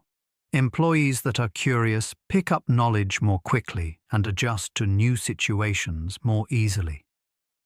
When it comes to assessing an individual's intellectual growth, curiosity can be just as significant as aptitude. Intelligence is supported by fostering curiosity in both ourselves and others. Investigate subjects that pique your interest and pose inquiries. Read widely in a variety of fields. Engage with concepts that contradict your preconceived notions. Establish spaces where asking questions is welcomed and errors are viewed as teaching moments. Intelligence is not limited to your current abilities. It also includes your growth trajectory and the curiosity that propels it ahead. The connection between creativity and intelligence. Creative brains frequently operate beyond accepted limits. Individuals with the highest IQs have not always been the most innovative people throughout history. Although intelligence gives one the means to be creative, creativity itself demands more. The readiness to defy expectations, to perceive opportunities that others overlook, and to put up with ambiguity and uncertainty. Thinking creatively frequently entails challenging presumptions that others take for granted, pursuing seemingly fruitless avenues, and persevering in the face of slow progress. A key component of creativity is divergent thinking, or the capacity to come up with numerous potential answers. The majority of people immediately agree on traditional solutions to problems. Creative people are diverse, integrating concepts in new ways, investigating odd possibilities, and recognizing connections that are not immediately apparent. Convergent analytical thinking is not replaced by this type of thinking, but rather enhanced by it. Divergence to develop possibilities and convergence to refine and implement them are typically necessary for the most creative work.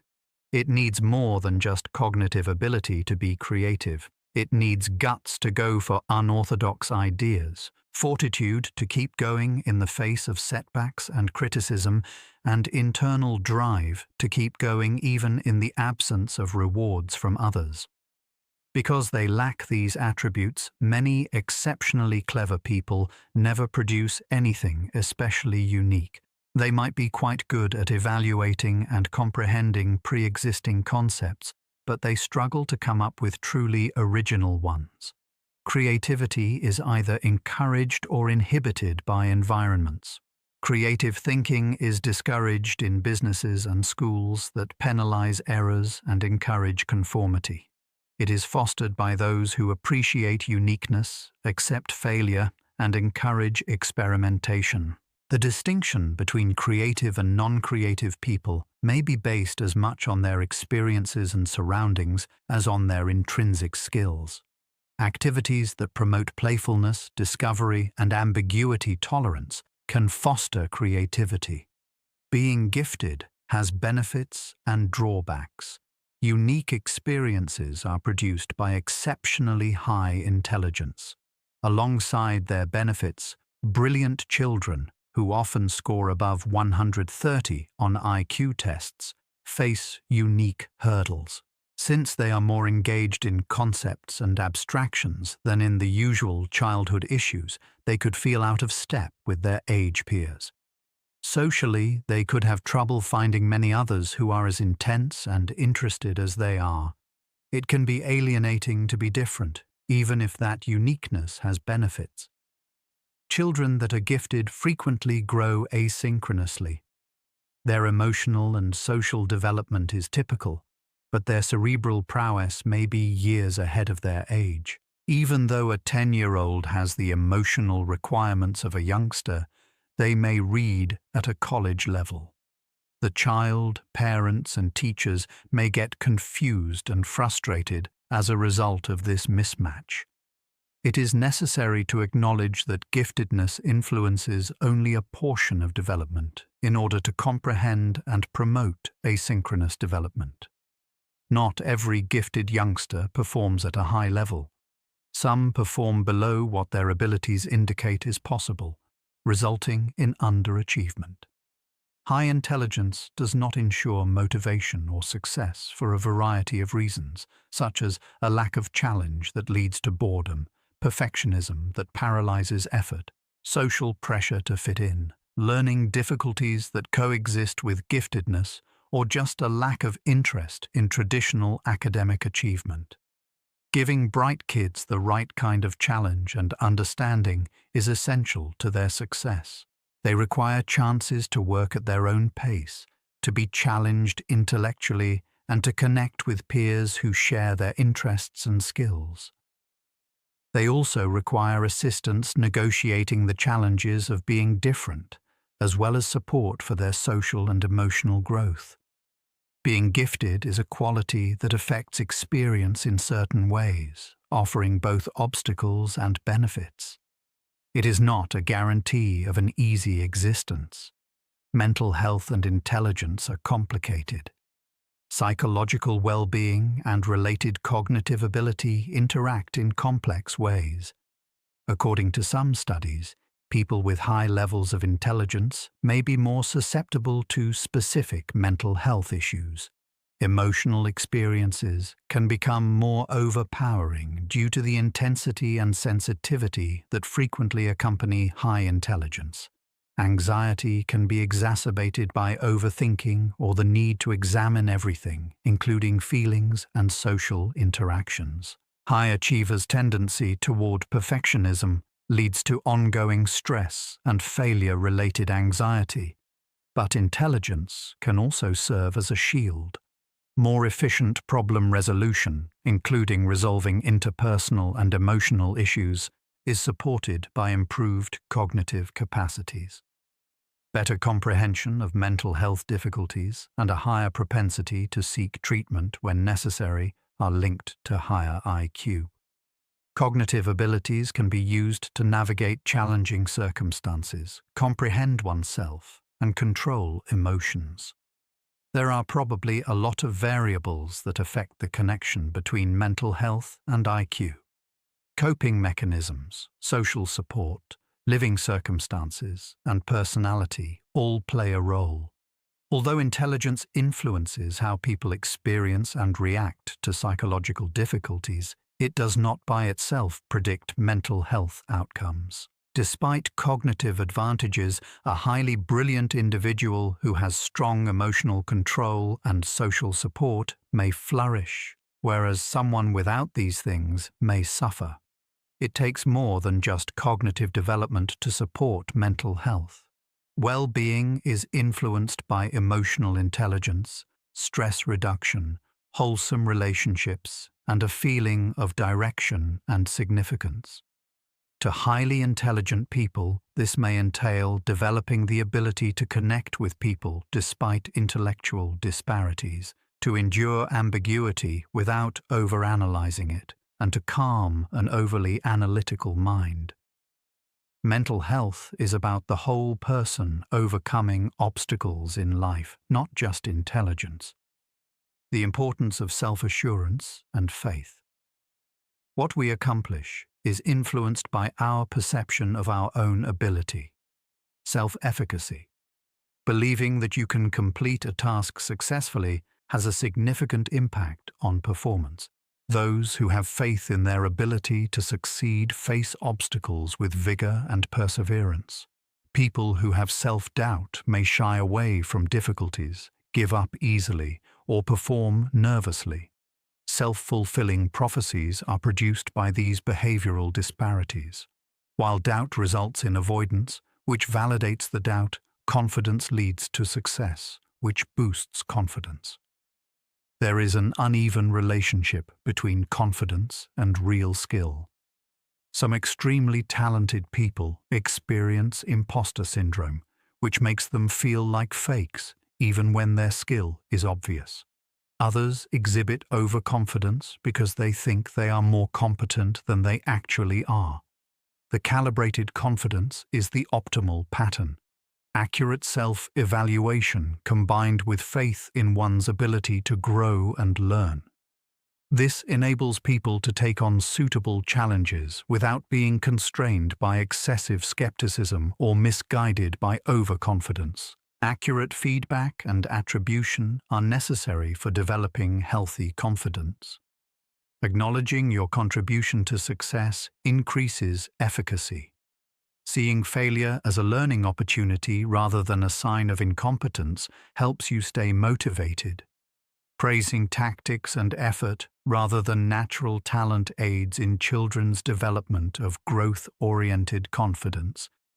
They come to view obstacles as chances rather than dangers. The idea that intelligence in particular can be developed transforms everything. Pupils who think intelligence is fixed steer clear of tasks that could expose their shortcomings. People that think it can grow look for problems as chances to grow. Divergent trajectories are produced over time by this difference in thinking, which is examined in Carol Dweck's research.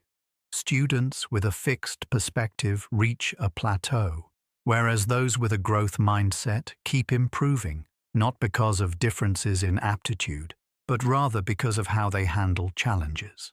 Learning and problem-solving are improved by metacognition. Cognitive performance is enhanced when you reflect on your own thought processes. One of the most effective cognitive tools is metacognition, or the awareness and comprehension of your own thought processes. It entails being aware of your strengths and weaknesses, keeping an eye on your reading or listening comprehension, assessing the effectiveness of your problem-solving methodology, and modifying your approach as necessary. Expert learners are distinguished from novices by metacognitive abilities. Effective students keep a close eye on their comprehension. When something doesn't make sense when they're reading, they take note and may reread, look up a word, or create a connection to what they already know. Poor students frequently keep on without realizing their comprehension issues. Learning outcomes from the same material vary greatly as a result of this variation in self-monitoring. By adjusting their strategy to the requirements of the work, learners who possess metacognition are able to be strategic. Metacognition has huge benefits for problem-solving. Successful issue solvers take a step back and think through their strategy. Is this tactic effective? Shall I try anything else? Have I previously encountered such issues? This introspective thinking keeps one from becoming mired in ineffective strategies, because they lack the metacognitive awareness to see when they need to alter. Less experienced problem solvers frequently stick with their first approaches even when they aren't working. It is possible to teach and cultivate metacognitive abilities. using reflective writing or think-alouds to make thinking visible aid students in becoming more conscious of their own thought processes. Promoting self-evaluation and introspection enhances metacognitive monitoring, whereas teaching certain techniques and when to apply them increases metacognitive understanding. People who possess metacognitive abilities are better equipped to guide their own cognitive growth and become more proficient learners and thinkers. Stress's effects on cognitive abilities. Long-term stress affects thinking in a number of ways. Cortisol and other stress hormones are released by the body when it is under stress. In the short term, this can actually improve some cognitive processes, making it easier to pay attention and concentrate while facing imminent dangers. However, there are drawbacks to chronic stress, which lasts for weeks or months.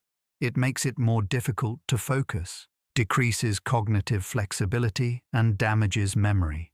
Chronic stress is especially harmful to the hippocampus, which is essential for creating new memories. In fact, prolonged exposure to stress chemicals can cause the hippocampus to atrophy and lose some of its function. This explains why learning and remembering new knowledge might be difficult for persons who are under a lot of stress. Additionally impacted is the prefrontal cortex, which is in charge of executive functions. Stress lowers activity in this area, which affects impulse control, judgment, and decision-making. Stress has a variety of effects on cognitive function. It uses up mental energy, which reduces the amount of capacity for other activities. It disrupts sleep, which makes cognitive function even worse.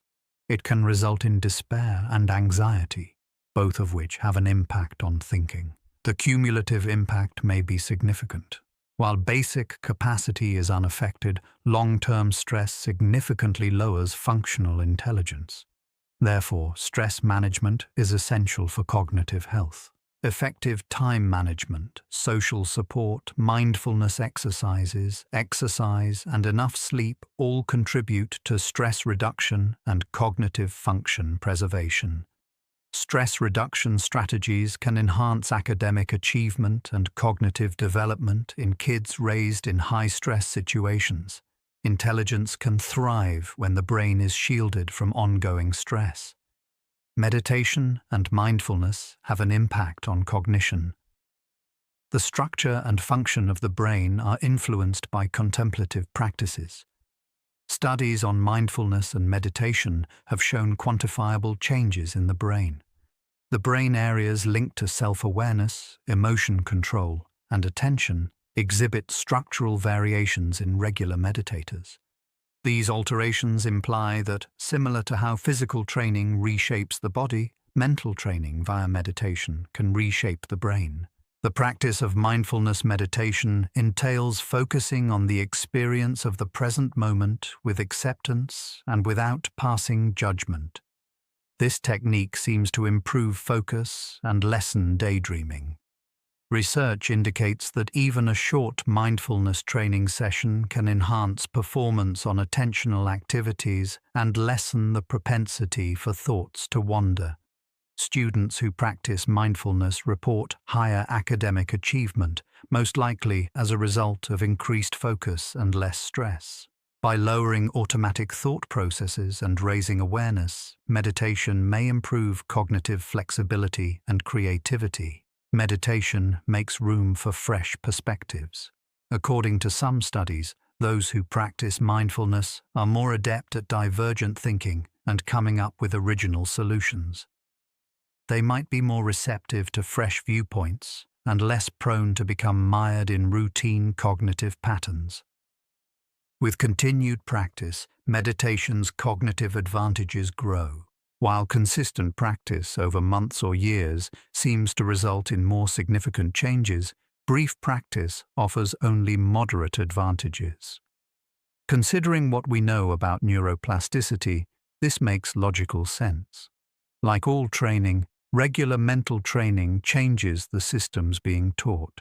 One method to consciously develop specific mental attributes is through meditation, which may improve cognitive performance. Digital tools have a dual effect on intelligence. They both improve and test cognitive capacities. The way we think and learn has been profoundly changed by technology. The internet gives us rapid access to a wealth of information. We can instantaneously converse over long distances. To improve memory, computation, and many other cognitive abilities, we employ tools. Technology enhances human intelligence in numerous ways, enabling us to do feats that would be impossible without it. But technology has drawbacks as well. Maintaining focus is challenging due to the constant availability of distractions and entertainment. Multiple gadgets and applications facilitate multitasking, which fragments attention and decreases the depth of cognitive processing. We might not care to remember items that could influence our memory systems when we can quickly look up any fact. Finding information easily could make people less inclined to learn it thoroughly and instead settle for superficial understanding. Digital communication and social media alter social cognition. We engage with more individuals, but frequently on a shallower level. We show edited versions of ourselves and others, which may have an impact on our empathy and social awareness. The asynchronous nature of most digital communication eliminates the in-the-moment exchange of face-to-face interaction, which may have an impact on the development of social and conversational skills. Intentionally using technology instead of letting it use you is crucial. Like all tools, technology is only as good as how it is used. Intelligence is increased through the use of technology to obtain high-quality information, develop deep connections with others, and facilitate learning. Cognitive growth is probably hampered by its careless use for continual distraction and superficial involvement. It is becoming more and more crucial for cognitive health to cultivate positive relationships with technology. Play's significance for cognitive growth. Playful exploration enhances creativity and cognitive abilities. Play is an essential form of education as well as amusement, particularly for kids. Children explore their surroundings, test hypotheses, hone abilities, and gain understanding via play. Imagination and symbolic thinking are developed through pretend play. Playing physically improves spatial awareness and motor skills. Social play teaches viewpoint taking, cooperation, and bargaining. These all support the development of cognition. Play's inherent freedom promotes learning in special ways. Play enables youngsters to follow their curiosity, try things out, and find patterns on their own, unlike conventional instruction with preset results. Deeper comprehension is produced by this independent investigation as opposed to passive information intake. Through play, kids can practice creative thinking, discover cause and effect, and hone their problem-solving abilities. Though too much discipline can stifle play, structured activities can have a role. There is little time for unstructured play in modern children due to the hectic schedules of academics and planned activities. Children could miss out on valuable developmental experiences as a result. Children's anxiety levels and creativity have been found to drop when unstructured playing declines. Play is an essential method of learning, not a diversion from it. Play is beneficial to adults as well. Playful interaction with concepts, pastimes, and difficulties maintains mental flexibility and curiosity. The readiness to try new ideas without knowing if they will work, and to treat issues light-heartedly rather than very gravely. These light-hearted traits promote continuous cognitive vitality. Play helps us learn, develop, and adapt throughout our lives. Cognitive advantages and language acquisition. Learning new cognitive systems, languages, and exercises. There seem to be cognitive benefits to learning a second language, particularly in childhood. Children that speak two languages exhibit improved cognitive flexibility, attention control, and executive function. Cognitive control systems are worked out by the constant necessity to choose one of two language systems while suppressing the other. Learning a language needs a variety of cognitive skills. You need to improve your spoken and written language comprehension, practice pronouncing words correctly, learn new vocabulary, and grasp new grammar. You practice your analytical, pattern recognition, and memory skills. Thus, learning a language engages several systems in synchronization and offers broad cognitive stimulation. The advantages might not be limited to children. Though maybe not as noticeable as in children, adult language learners also exhibit cognitive benefits. At any age, learning something difficult and complex promotes brain health. Learning a language can help older persons postpone age-related decline and preserve cognitive function. The secret is consistent exposure to difficult content, which language learning offers. Learning a language has cultural advantages in addition to cognitive ones.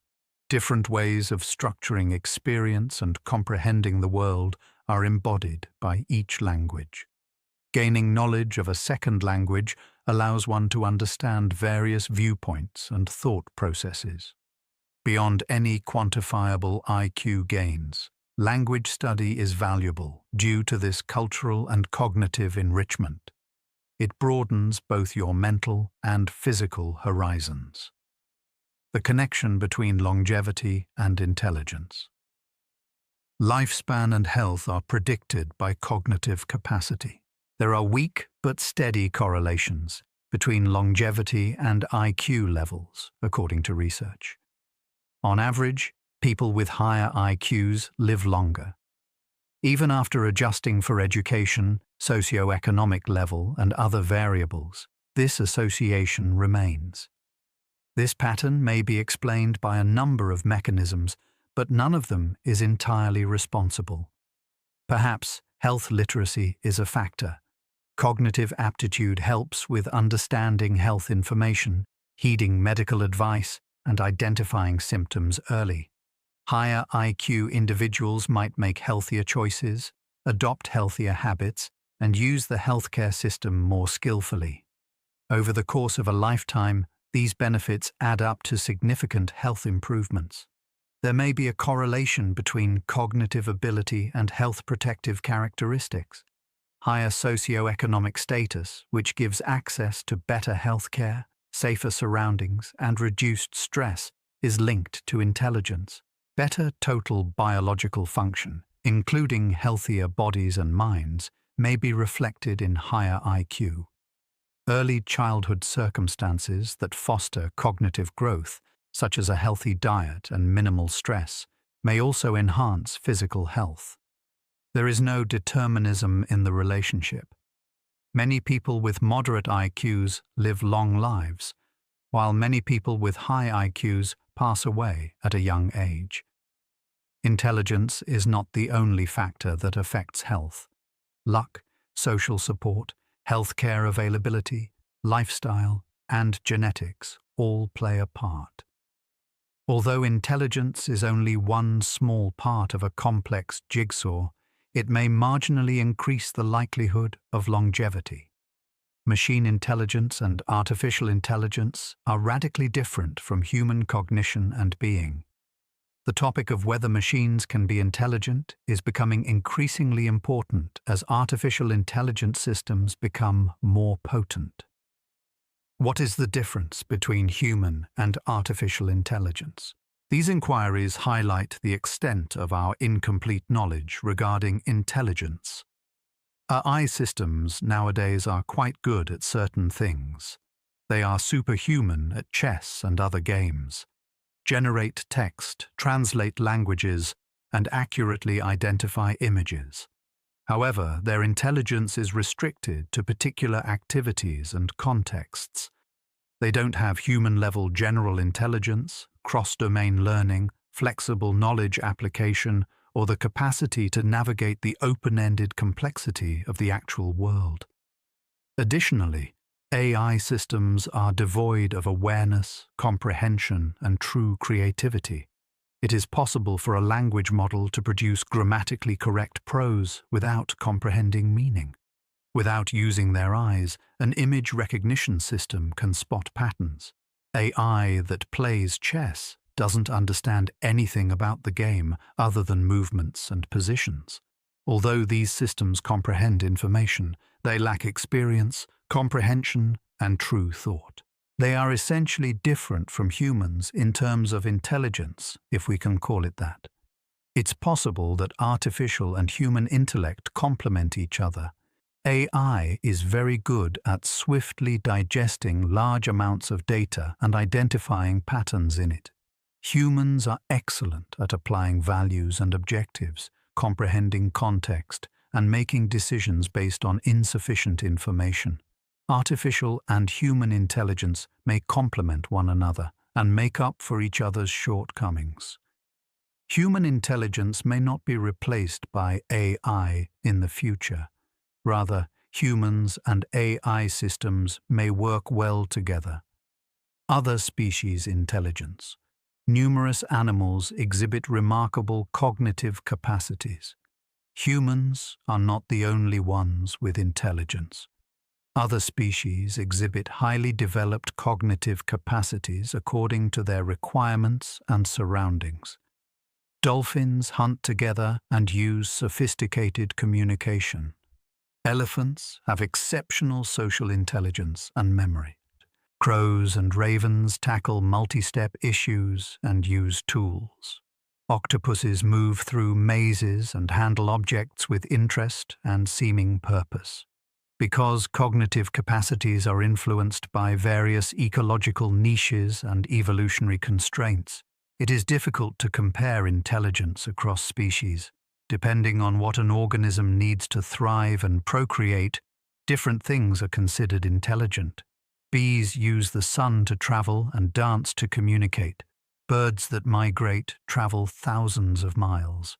Despite their differences from human intellect, these skills show intelligence. Certain creatures exhibit skills that are very similar to those of humans. Great apes can learn symbolic communication systems, use tools, and exhibit self-awareness. Dolphins have intricate social networks and can identify themselves in mirrors. Words can be learned by parrots and used in seemingly meaningful ways. These parallels imply that other species possess intellect in ways that we consider uniquely human. Our knowledge of intelligence is enhanced by researching animal cognition. It demonstrates that intellect is a collection of specialized adaptations rather than a single entity. It demonstrates that learning, social complexity, communication, and problem-solving are all present in the animal kingdom. It serves as a reminder that, despite its extraordinary qualities, human intellect is only one aspect of a wider range of cognitive capacities that nature has generated. Among many intellectual species, we are one. Intelligence researches future. Cognitive secrets are still being unraveled by new techniques. Rapid advancements in neuroscience technology allow for ever more detailed observations of the functioning of the brain. Functional MRI displays the areas of the brain that light up in response to various tasks. Neural activity timing is revealed by EEG. Neural connections are mapped with previously unheard-of detail using new imaging techniques. In ways that were not feasible a generation ago, these technologies aid researchers in their understanding of the biological foundations of intelligence. Finding genes linked to cognitive ability is the focus of genetics research. Genetic variations associated with intelligence are revealed by large-scale investigations that compare the DNA of thousands of people. This work is intricate. Numerous genes, each having a minor impact, seem to affect intelligence. However, knowledge of genetic components may potentially guide cognitive development support treatments, possibly with precision medicine based on unique genetic profiles. Cognitive theories can be tested through computational modeling. In order to determine whether their models can replicate human performance, researchers use computer simulations of cognitive processes. When models are successful, they support hypotheses about the nature of cognition. When they fall short, they expose knowledge gaps. This method views ideas as formal, testable hypotheses that can be improved. There will probably be new questions as well as improved understanding in the future. The phenomenon may appear more complicated rather than simpler as our understanding of intelligence grows. We might discover that intellect is far more complex than we presently realize. We might find more efficient techniques to promote cognitive development. Or we can come to the conclusion that a lot of intelligence is still unknown. With every response, new questions are raised, continuing the process of discovery. Cognitive ability is only one aspect of human existence, along with intelligence and the reason for life. As we examine intelligence, it is important to keep in mind that intellect is not a good indicator of a person's value. Everyone deserves to be treated with dignity, respect, and opportunity. A person's worth is independent of their accomplishments, cognitive skills, or IQ. The mere fact that we are human makes us precious. A fulfilling existence cannot be achieved solely by intelligence. How we employ the skills we possess is what counts. Are we nice? Do we improve the well-being of others? Do we realize our individual potential? Do we discover meaning and purpose? Are we loved? And do we love others? Scores on cognitive tests are not as important as these questions. Regardless of IQ, a life full of connections, meaning, and compassion is successful. Certain cognitive skills are occasionally overvalued in our society, while other human attributes are undervalued. While we honor intellectual accomplishment, we might ignore moral courage, creative expression, practical knowledge, or emotional intelligence. Character development receives less attention than test scores, which we monitor and compare. Many people may feel underappreciated as a result of this imbalance, which warps what we value and reward. Realizing that life is greater than intelligence may be the greatest wisdom. Indeed, cognitive skills are important. They are tools, not goals, but they aid in problem-solving, learning, and navigating complexity. Living well, however we define it for ourselves, is the ultimate goal. That objective can be supported by intelligence as well as by many other attributes. We are ultimately more than our test results, our cognitive prowess, or any one aspect of who we are. We are complete individuals trying to make the most of our lives. Our journey through intellect comes to a gentle end as we return to rest and integration. From the beginnings of testing to the intricacies of cognition, from genes and environment to education and opportunity, and from the brain's structure to the essence of wisdom, we have covered a lot of ground. As we have seen, intelligence is complex and multidimensional, impacted by innumerable factors that manifest themselves in various ways, and it can evolve throughout the course of a person's life. It is up to you to decide what you learn from this investigation. It might be an understanding of the intricacy of human thought. Maybe it's seeing that intelligence is a dynamic quality that develops with involvement and effort. Perhaps it is the realization that there are numerous ways to be smart, different sorts of intelligence that contribute to success and fulfillment. Maybe it is just awe at the amazing powers of the human mind. It's normal if there are still questions. Even after decades of study, intelligence is still somewhat a mystery. We don't know everything, but we do know a lot. The complex mechanisms of the mind are influenced by experience and biology in ways that we are constantly learning about. There is a certain comfort in acknowledging that uncertainty is a natural aspect of life. To live properly, we don't have to know everything. Now, as you sleep, let these thoughts gently enter your mind. There is no exam to complete, no score to be concerned about, and no fear of being judged. This is only the sharing of ideas, the deepening of understanding, and the sharing of knowledge. With your distinct set of skills, your own growth and development path, and your own strengths and challenges, you are just the way you should be. The silent serenity of the night greets you. After processing complicated concepts, your mind is ready for a break. There will be new chances for growth, learning, and thinking in the future. But tonight is for relaxation, for healing, for letting your brain process what you've learned and get ready for the next step. Have faith that relaxation is necessary and not a waste of time.